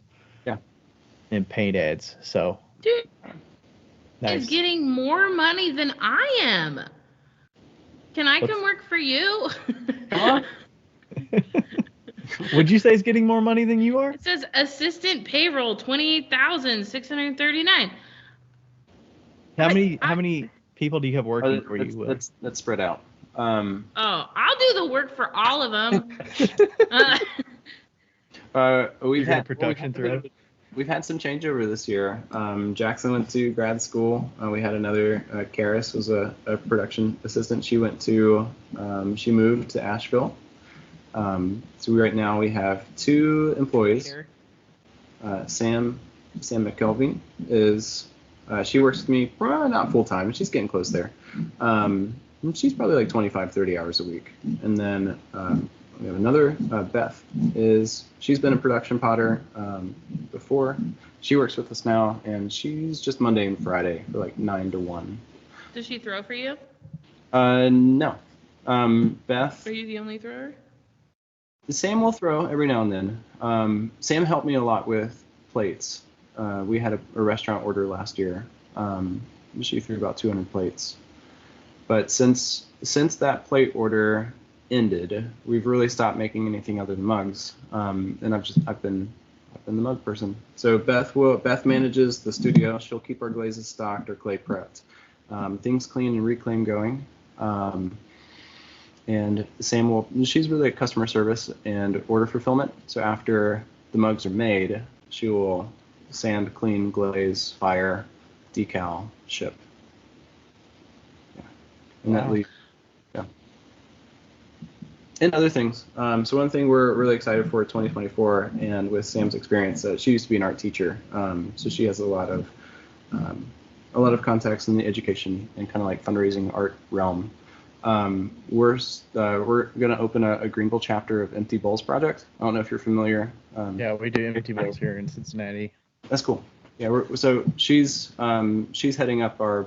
She's going to set up a 501c3 for us, and she's kind of running the Empty Bowls show. I'll make the bowls and help facilitate that too. You're making all the bowls?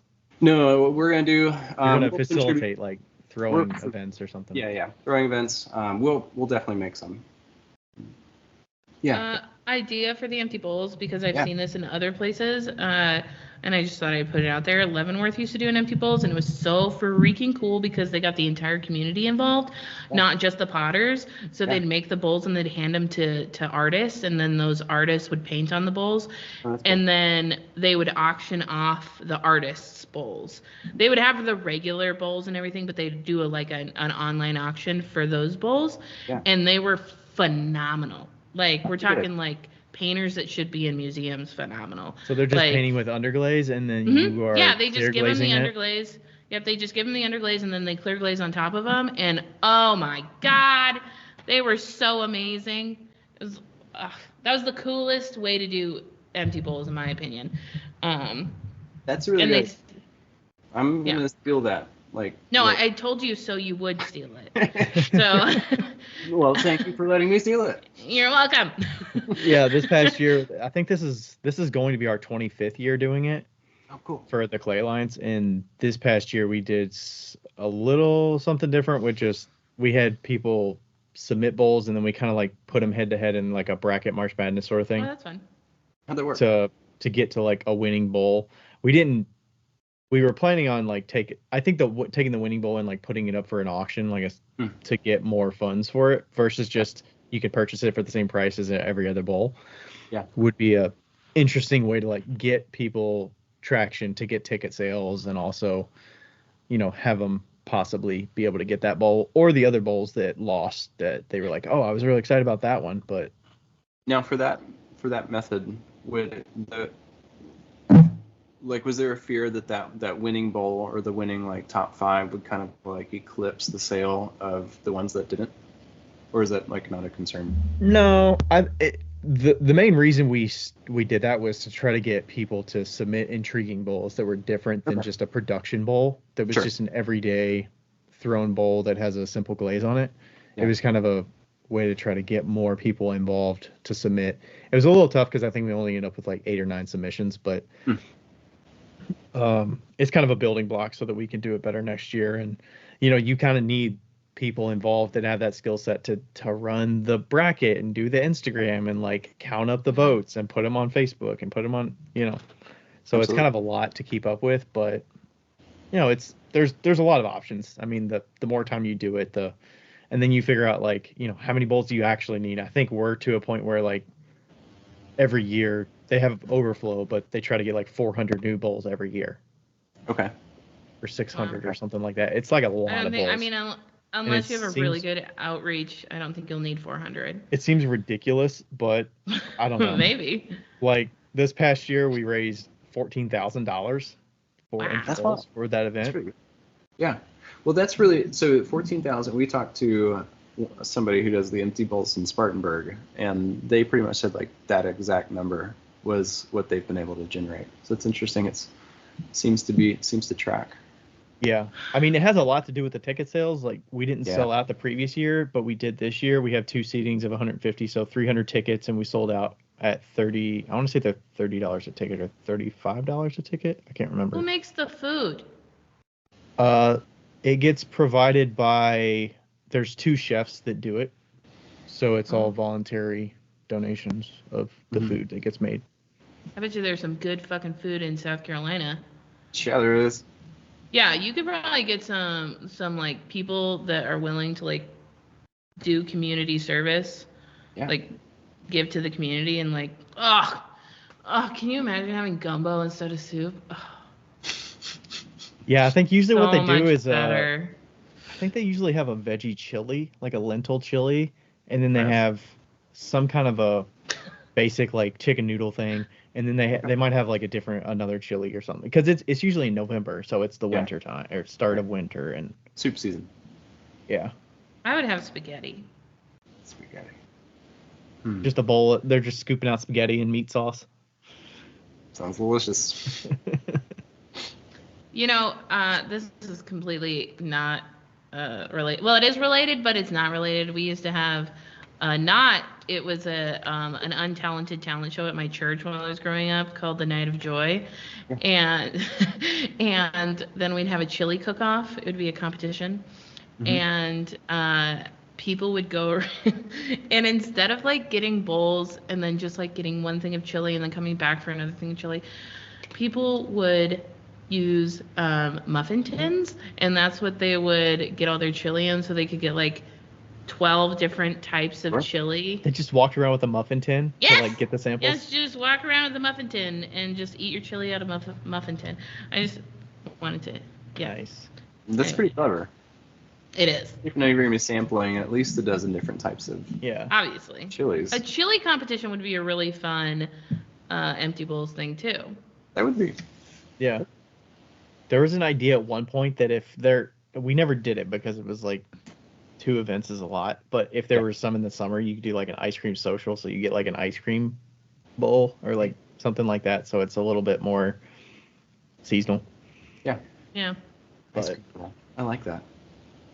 Yeah, they do that at in Indiana. That's what the pottery places do, is the ice cream one during the art walks. Oh, okay. Yeah. Lots of options. Okay. Yeah. I'll try to dig into it. That's fun. Yeah, there's a lot of places you can go with that. So. I have a question. Yeah. Do you feel proud of yourself? Because I feel like you should. Because after doing the math, you made like $70,000 profit. Yeah. I do. It's a strange thing. Like. Becca was like, I was expecting this big reaction. No, I wasn't actually, but. Oh, okay. Proud? I don't know. Well, I'm telling you, you should be proud of yourself. Thank you. I am proud. I'm glad to know that, like, I think past me is proud. Future me is not proud. Future me says I got more in me. Past me says we did it. Oh, future me should know that you're in a constant state of growth. Oh, yeah, he does. Yeah, he knows. Fuck future you. Like, past you. He'd probably say that too.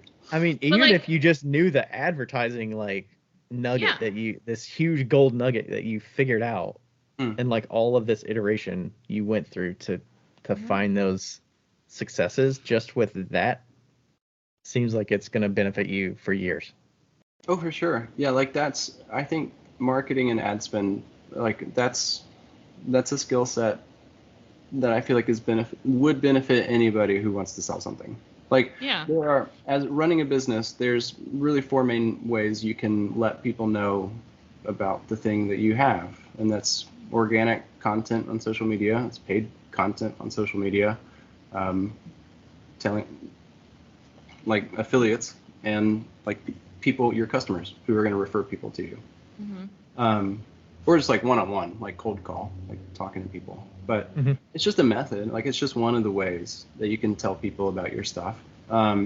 If you're somebody who has a huge organic audience already, and you may not need to spend money behind it. But like for somebody like me who I didn't have those kind of follower numbers that other folks had.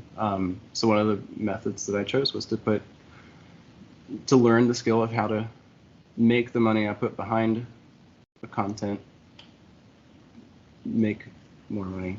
Because I, like, in the beginning, like, I paid for ads that lost so much. Like, I just didn't know what I was doing. I was putting money behind stuff. I was like, well, it should work, right? And I'm paying for it. But there are best practices, and I think doing some kind of education to figure out what those are would benefit anybody selling anything. Did you have a natural struggle? I feel like you're in the, like, you're deep in the Lord of the Rings space now, and that, like, folklore kind of space. Was there a struggle in deciding, like, okay, I'm going to be known as, like, this, and I'm going into the space, and, like, that's, you know, no, I'm focusing on this niche versus, you know, being more broadly. I mean, you still make some things that aren't Lord of the Rings, but no, because I liked Lord of the Rings so much. I think I chose it because it was like, I was thinking about, like, okay, if I'm going to do one thing, if I'm going to open a collection of just like one stuff, like what can I talk about ad nauseum for hours on end without losing interest? Okay, well, I'll do Lord of the Rings. And I think when did you start liking Lord of the Rings? When they first came out? My mom, I saw the Fellowship with my mom in the theaters when it came out, and after it ended, I sat down, like, I was just pumped, and I said, Mom, I made it known, like, I wanted to know more, and she let me know there was a book, and she actually, like, she owned the book somewhere back, and she said, I'll give you $20 if you read this entire thing by the end of summer. Man, the easiest $20 I ever made. Like, I was 9 or 10. It was like one of the first ones. So, like, it's just like sunk in at the right time. I mean, it's a good story. Yeah. Nice. I'm actually looking up when this book came out because I was going to be super ignorant and not know. Well, The Hobbit was first, 1954 right? When the Fellowship of the Ring came out.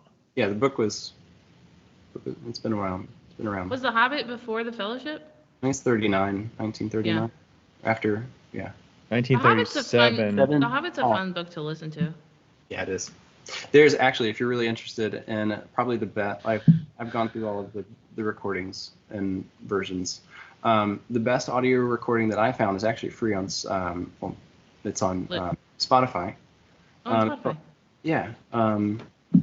It's a dramatized recording that is unabridged. So this one guy does all the voices, all the, like, background music, like chatter, like sound effects. Like, it's cool. Ryan, you should listen to it instead of watching it, because then you could listen to it while you're working. I was thinking, what does unabridged actually mean? Nothing taken out. Like, a lot of dramatized stuff, they'll take out stuff because. But if it's an audio book, why would it be abridged? There's a lot of questions that you don't need to be asking right now. But, like, would they just read the actual book, right? They wouldn't. Well, I think the thought process with just abridging dramatized versions of audio recordings is that they're paying the voice actors, so they don't want them to pay to read a 1,500-page book. Okay.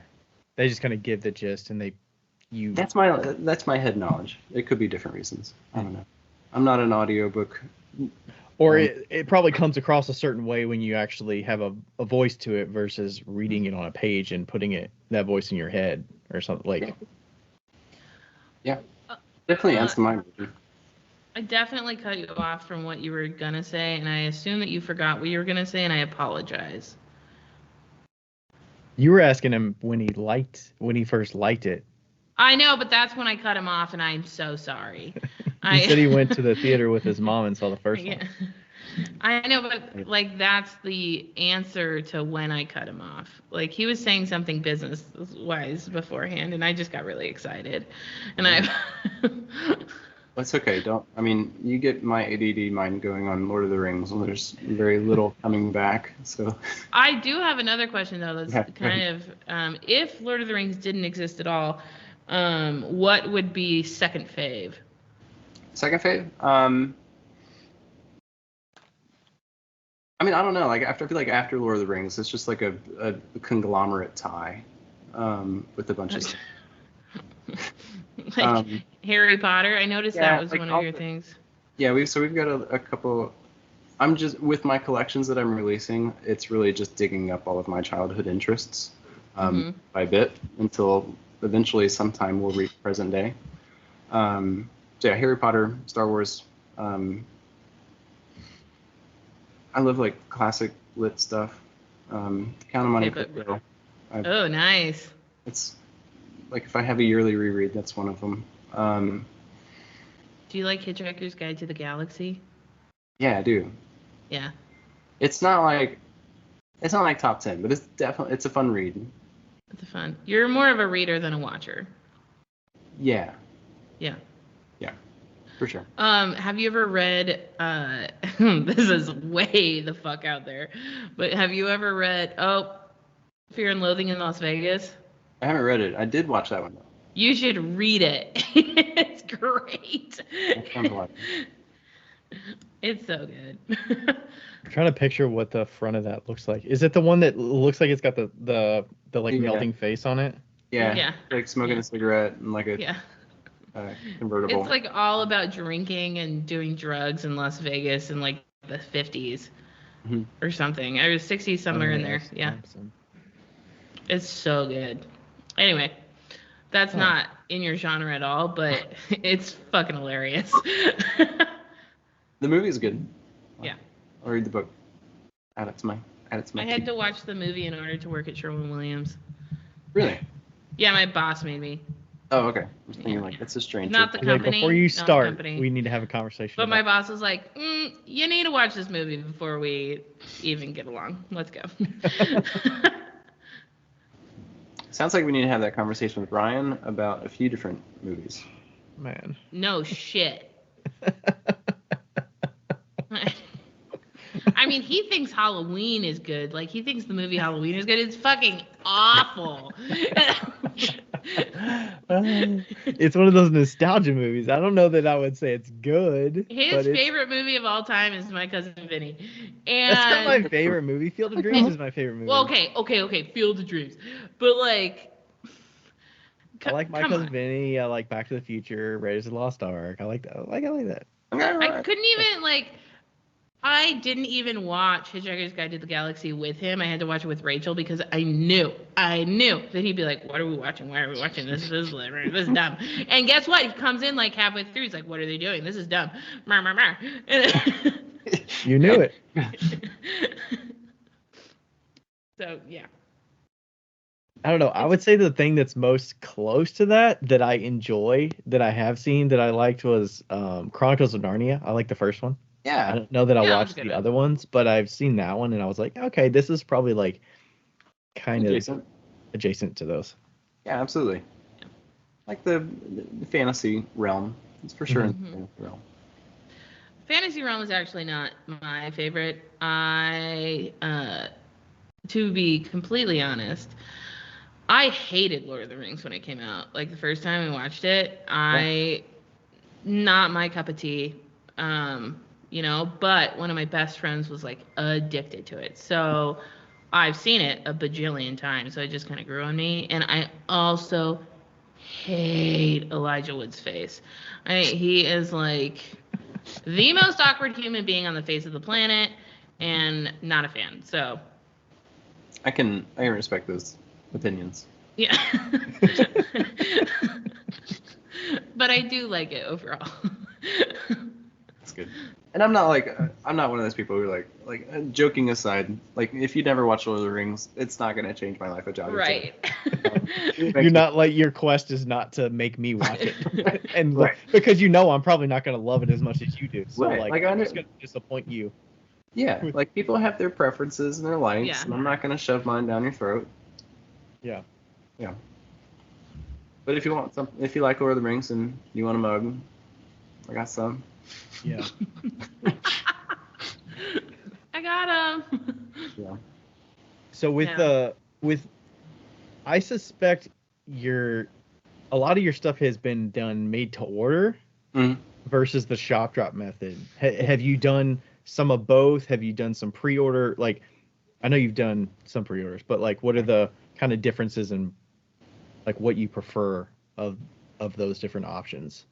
Yes, we've tried the chop drop method. That was fine. I didn't mind that. I just didn't have a way to sell the things that didn't sell. So like aside from local markets, and I started just accumulation of stuff, and like we do like regular purchase things, whatever. But I think shop drop, you would sell like 80%, and you would have the leftovers, and you're like, do I discount these? Because I mean, you're in a small space, so I don't know where you store everything, but yeah, it's in trash can. Not really. That's old Will's solution. New Will has other means. We're building more storage. Like we've had like just physically build storage space for pots. But between the methods of pre-order, made to order, and shop drop, I prefer made to order. It gives me a little bit more control and helps me feel like I'm not like carrying around a bag of stuff. And I think that helped me. Pre-order, I'll use if I don't know if something's going to do well. Made to order keeps me from sitting on a bunch of stuff. Mm-hmm. I don't like shop drop because I don't feel like I have as much control over it. And are you selective of what you would like, what you would choose to do with each of those? You kind of mentioned that pre-order you do if you're not really sure, but if it's a tried and true thing, with a shop drop, or okay, I'm doing more niche things, Lord of the Rings stuff, shop drop, or is it more everyday things? So now we're thinking about it. I don't know that I've actually made this conscious decision, but I use all three. I'll do shop drops for one-off things that I enjoy. Like we did a run of teapots last fall, and we dropped those on our website, and that went just fine. It's not something we make all the time. I didn't do a pre-order for it because I wanted to make them anyways. So we just dropped those when they were done, and that went fine. Pre-orders we'll do for new collections coming up. So the gold metallics are really expensive, or the decals are really expensive. So I have bought them before, and they have not done well. Like the design I made, it just kind of flopped. Sold a few, okay, but it didn't. Because you have to buy the decals, you have to anticipate how many you're gonna need. Right. Yeah. Right. So the pre-orders helped. Anything new, know if it's going to do well, and if it's not going to do well, then we've pre-ordered some, and I'll eat that. And I'll buy those decals. And then after we do our pre-order and we have a test of like these are our popular things. These are the top 4, say, of that collection in that pre-order that did well. Then we'll keep those, and then we'll just transition those into a made-to-order after the pre-orders are done. And I haven't changed from that yet, unless I just take something off the site because we run out of a decal or something. For somebody that doesn't know the difference between a pre-order and a made-to-order, do you still have stock? It's just the timeline of delivery is different? Yeah, so our made-to-order mugs will typically arrive in under 2 weeks. It'll ship within a week if we're queued up, ready to go.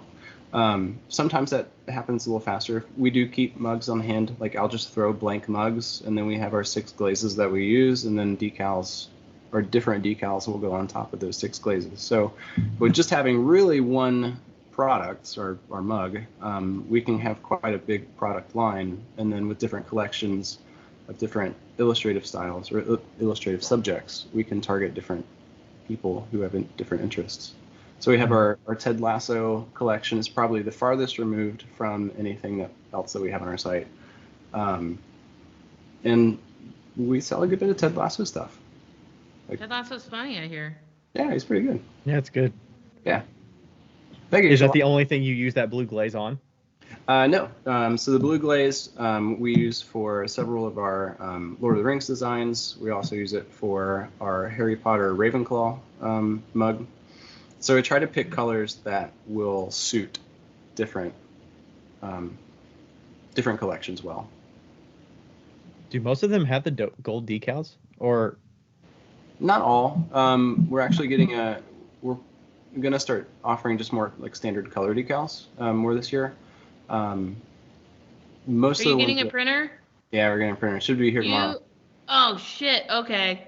There's a few people I know that have the printers, and you should reach out to them because there's a huge learning curve, but also there's things that they're like, I wish I would have known that. There's like 2 different types of printer, like colors, and I'm sure you did the research because it sounds like you're a researcher, but yeah. Well, so we've been through it a bit. We've been using decals for probably the past 5 years, even though we haven't been printing them. And then through Clay King, where I've worked I worked there for a while. We had a decal printer at Clay King for a while. Oh, good. So you kind of know. Would run decals there. We only stopped printing them just because the toner we couldn't get it anymore. After COVID, the company, so ceramic decal printers are just normal printers that companies will go in and modify. And so sometimes getting the toner can be tricky if the modified company is also like doing something like specific with that mod. Like we just couldn't find the toner anymore. So that printer's just sitting at Clay King doing nothing. I completely forgot you worked at Clay King until just now. Yeah. Yeah, it's a good place. Love it. Do you work part-time there, or do you work? Yeah, so I started full-time in 2016 at Clay King, just as a customer service sales rep. And then as the whole time there, like my entire like intent and focus, like my reason for being at Clay King was just to be in the ceramics field in some way capacity. And so being there allowed me to grow Donovan Pottery to the point where it is now. And so like as Donovan Pottery has grown, like I've just kind of whittled back either my responsibilities or time at Clay King. So now I still manage all their social media and marketing aside from the newsletter. And I will go into the office 1 day a week to do that. And then I manage remote throughout the rest of the week.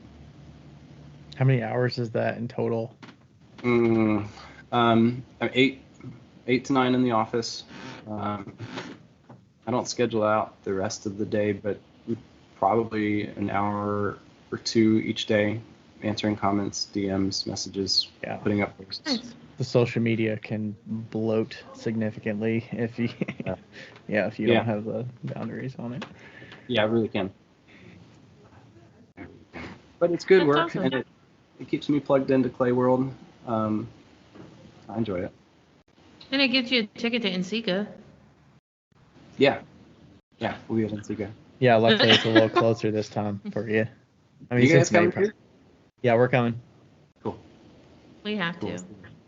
Yeah, I appreciate you helping us out for the pot swap thing too, because we for the first time we had like this design contest, and I reached out to Will, and we were thinking about like a gift card for the winner of the design contest. We got like 40 submissions of pot swap 2023 designs, and I was like, hey, like would Clay King be interested in like a gift certificate for the winner, and we can like mention you all. So we sent out the care package to the winner. So Haley's looking at that, and then she's gonna share it out, and we'll. Yeah. Fantastic. It was a good little collab. So I was glad to be able to do that. I like being able to do quick little things like that. Like I can't make all the big decisions for like fun marketing stuff that we get to do, but like things like that are fun and quick and easy yeses, and it just helps. Like it's something fun. It's a little thing that we can do to help grow the Clay Kingdom a little bit. Yeah. for sure. Yeah, I definitely do think that Clay King has the best Instagram presence, so good job on that. Thank you. I mean, it's the funniest for sure. Thanks. Yeah, for sure. Yeah. Yeah, and just like the embracing of, I want to say like influencers, but it's like embracing that, hey, there's people out there that can help build the business and like your marketplace that's not just one product. So, if you have Amico stuff and Speedball stuff, like they're gonna kind of compete with each other, but when you sell both of them, it's like, hey, we sell both of them and we can deliver it quickly. Like it does make, like, that aspect of marketing can get hairy sometimes, because we'll have a taco Speedball one day and then Scott wants a push on a wheel, and I'm like, how do I make everybody happy? Just throw the Speedball glaze onto the Scott wheel and just spin it off and be like, that's how fast it is. Here's how much of a mess you can make this quickly. No, but it really is good. Like I can't think of an instance where anybody in the ceramics like industry is like trying to put somebody else down or like box somebody out. And for the most part, I feel like this community, even like through things like being transparent about our year-end recaps, like I only do that because I saw other artists do it. To be honest, like I was inspired through that action of transparency. I feel like our community is pretty open, pretty collaborative, pretty friendly. Agreed. Definitely agree. Yeah. We try to embrace that as much as we can, especially the two of us, because of what we do here. And it just seems. Yeah, why not give it back? Like the amount of information and knowledge that has helped my business just from talking to people like you through the podcast and just like talking with Becca, just thinking through these ideas and spitballing on a regular basis every week for 2 hours. Like that education that I'm getting is like skyrocketing what I'm able to do and like see what people, you kind of see like, hey, I don't have to go through and figure all that stuff out. Like that person does it. They can tell me experience of what they did, what worked, what didn't work, what might be a quicker way to figure this out. And you just build so many connections. So it's like, with that being said, you can't be an asshole when you ask about things. True. There are boundaries. And we are allowed to say no. Good thing to remember. Yeah. There's so many times that we get messages that's just like, tell me this. And I'm like, ugh. You mean as an individual? I feel like we don't get questions. Maybe not on the Wheel Talk. No, not on the podcast. We get pretty good questions. Well, I think that's because they've heard us talk about this particular situation so many times. But yeah, it's I am impressed at I mean like Ryan's growth over the past, how many years are we on? 5, almost 5, 4.5. I just think about like what if we hadn't had the podcast? I wouldn't be living in a van. He wouldn't be. I'd probably be dead. I'd probably like have. I'd be like homeless in Washington right now. And Ryan. And Ryan. Saving powers of both Ryan and. It would not be as fun going to like NCCA in these events where you get to see people, because I would still be in like a small bubble of people that I know, and I'm still kind of like, like I know you, like we're acquaintances. Can we like chat or whatever? It'd be a little bit nervous, but now I'm like, oh, I'm excited to go see these people and chat, and like I feel empowered to DM people, and we've got relationships, and no matter how many followers I have, like I feel like I can reach out to them and they're still gonna like give me attention, and I can, have good conversation with them. Yeah, absolutely. I mean, like I feel like people who start podcasts, like that's the intent, is to personally learn, to share what's valuable to their community, and to build connections and friends. So I think fantastic. Yeah, it's wild that people are still listening and they're not sick of us. Yep. I mean, what are you gonna do? Keep them away. And there's plenty of options out there. So like, they don't like us. There's probably 6 or 7 other pottery related podcasts or adjacent to what we do podcasts that they can. I'll say compared to other industries, like ceramics is like, there's not a ton. Like pottery podcast, like even 6 or 7, that sounds like a ton for a space. That's not at all. Like there's still a ton of room not to like promote other people. No, there is a lot of room. I wonder if it's because it's so hard to like make a living in this space that taking the time to actually make it worthwhile and like see the value in it. Yeah. Like if Beck and I were both doing this full time, I don't know that we would like spend the time to do it. Sure. Or had been like when we started. I don't know.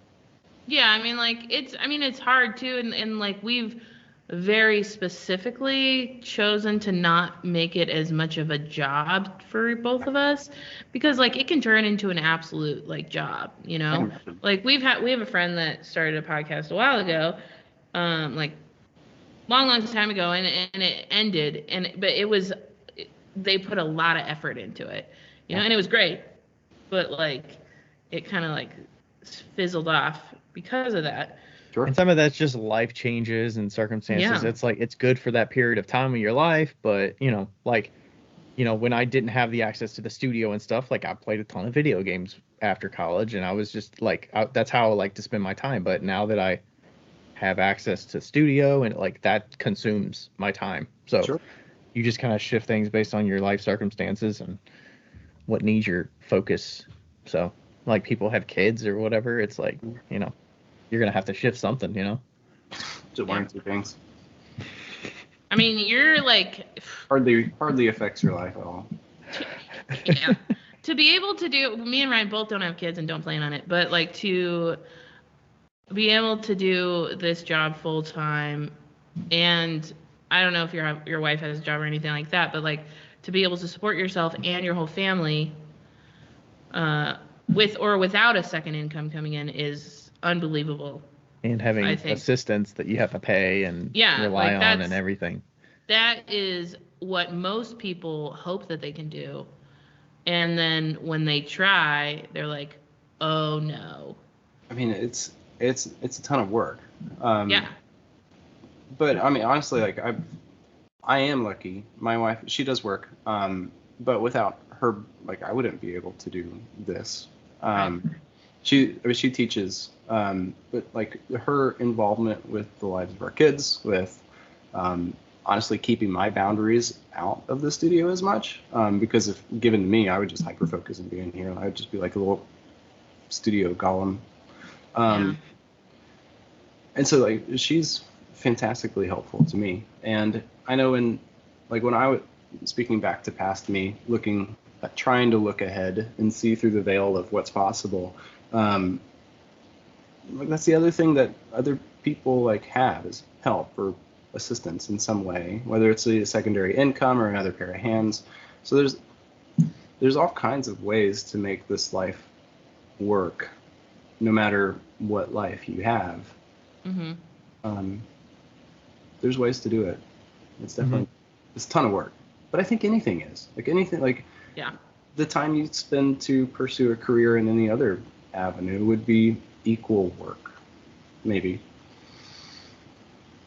Might be at the beginning, you know. It might be more focused at the beginning instead of like throughout or whatever. But yeah, you're right. It takes a lot of work if you're going to do anything good. If you're going to do anything of quality, it's going to take work. Yeah. And if you're willing to do it, then it's worthwhile. If you're willing to do it, yeah. And then you still got to balance all the other things with like a spouse and kids and like enjoyment, and you I think you run a lot, so like you have your own personal goals, and so it's everything gets a sliver until there's no slivers left. Yep. It's okay. Yeah. So how have you liked the people managing side and the business building side? I think you talked a little bit about like you really enjoy that part of it, and maybe that's more the future of what you're changing some things this year. So maybe like what are you looking forward to this year? Sure. So looking forward, I do enjoy the people managing, and that may change if we got bigger. I think I like small team right now. It's fantastic. I have a great relationship with everybody who comes into the shop, and that brings me a lot of joy, because before we had that, it was just me out here, and that was very lonely. And I'm not terribly extroverted, but I do like to work around people. And so I think having assistants was a choice that I made because of I wanted people in the studio. So I hired before I was at the point where like desperately needed help. I like the process of teaching. So our first hire was more of like an apprentice role, and it's kind of grown from there. I like teaching on a one-on-one basis, more of like apprentice mentor-ish. Either me as the apprentice and somebody else is the mentor, or me as the mentor and somebody else is the apprentice. That's really fulfilling to me. So the staff was, I enjoy that. I get a lot of value out of just them being here. And they're friends now. They're not just people. They're team members. I enjoy their presence and invest in their lives, and they invest in mine. So I do enjoy that a lot. I think that will probably continue. I hope that we have enough work to hire another person this year. So that's on the forefront. We're switching into a lot of our production into slip casting. So I just finished our slip table today. It's right behind me. It's not quite finished, but it's almost done. What else? We're getting a decal printer. So between the slip casting and the decal printer and maybe another person, I'm really hoping to be able to focus more on the business stuff and take me out of as much of the production. Not because I don't love it, because that's what got me into clay to begin with, is the making part. But I just like, this is just a different kind of building. Mm-hmm. Well, yeah, I mean, I would imagine the weight taken off, being able to slip cast everything, you can delegate that. Yeah, well, I tried training throwers, and the people who are here, I still think would be really valuable to know how to throw and know how to trim, because we'll still do wheel work. But it does make that easier, because when we hired the first person we hired, it took about a year to train through this for our forms to look like synonymous. Like I could pick his cup or my cup and be like, I don't really know. It was about a year. And that's just a long time. Was that regular critiques, or how did you kind of refine that over time? It was like, that wasn't the goal for them both to look the same. I think we were both throwing like separate forms. And it just got to the point where we both ended up making the same thing, and then out of a necessity of, hey, we need to make mug bodies, so yeah, right, we have to get to that point, versus like, hey, Jackson's gonna throw all of these oil bottles because they're indistinguishable. Yeah. Or maybe like they're not gonna be like, oh, I don't think Will threw that one. Right. So Jack, I mean, he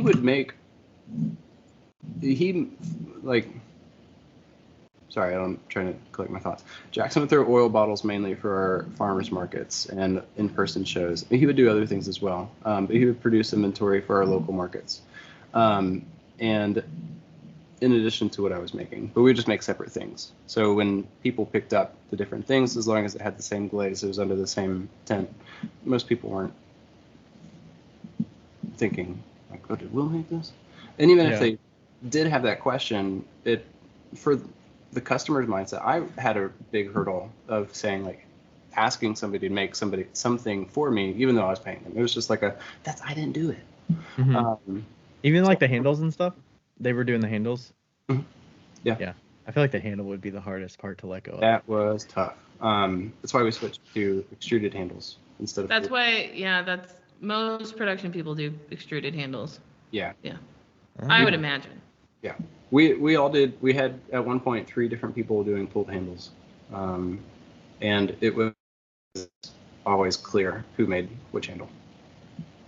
Not always clear who made which cup, but handles for sure. I forget what I was going. Oh yeah. So the things that we created were typically distinct pieces. Like we wouldn't do many of the same thing for like the same like person or customer.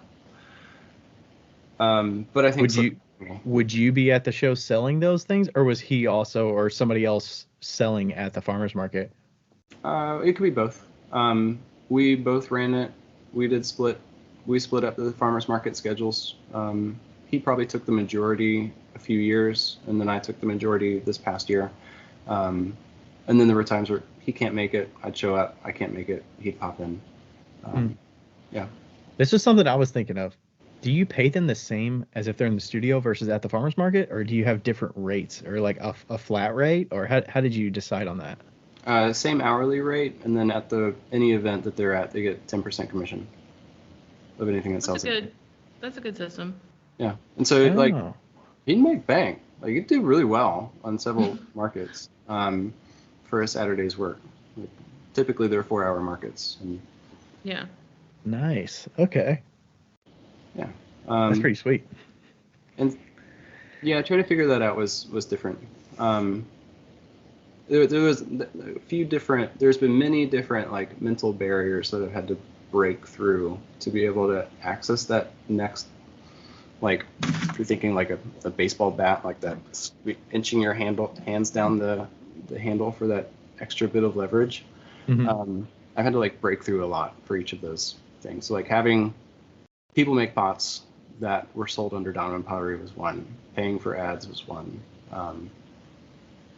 Like all these things that I thought were making Lord of the Rings pots was one. I didn't think I should make anything that was like could be considered a fan art.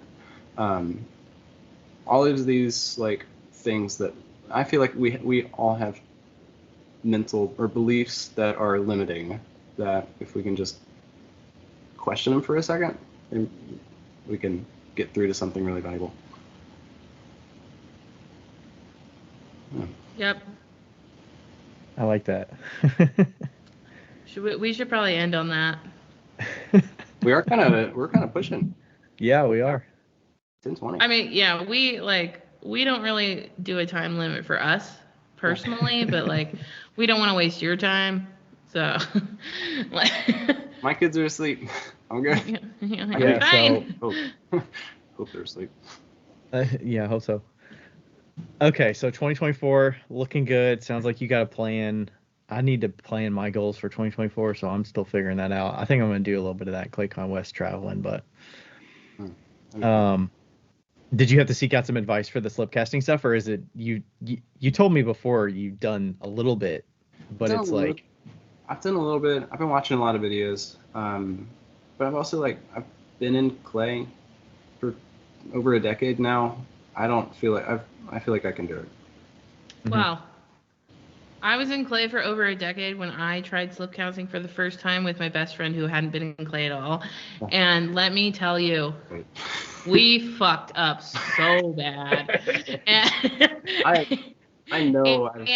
But that was like 24, 25-year-old me.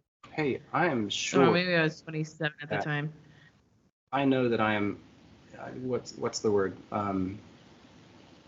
Uninformed optimist right now. Yeah. Yeah. I'll probably hit the informed pessimist soon. But sometimes I was thinking about this today. This is kind of not related, but kind of like, those like fresh to business people, like new business people that are like, this year's gonna be great, blah blah blah blah blah, and they're like so excited, and I'm like, I just want to punch you in the face right now. So ambitious, but then you're like, I think the year's gonna punch you in the face as you go through it and figure things out, and then you look back and you're like, I didn't get any of that done. I'm gonna make $100,000 this year. Okay. We'll figure it out step by step. Honestly, I hope they do. I hope that.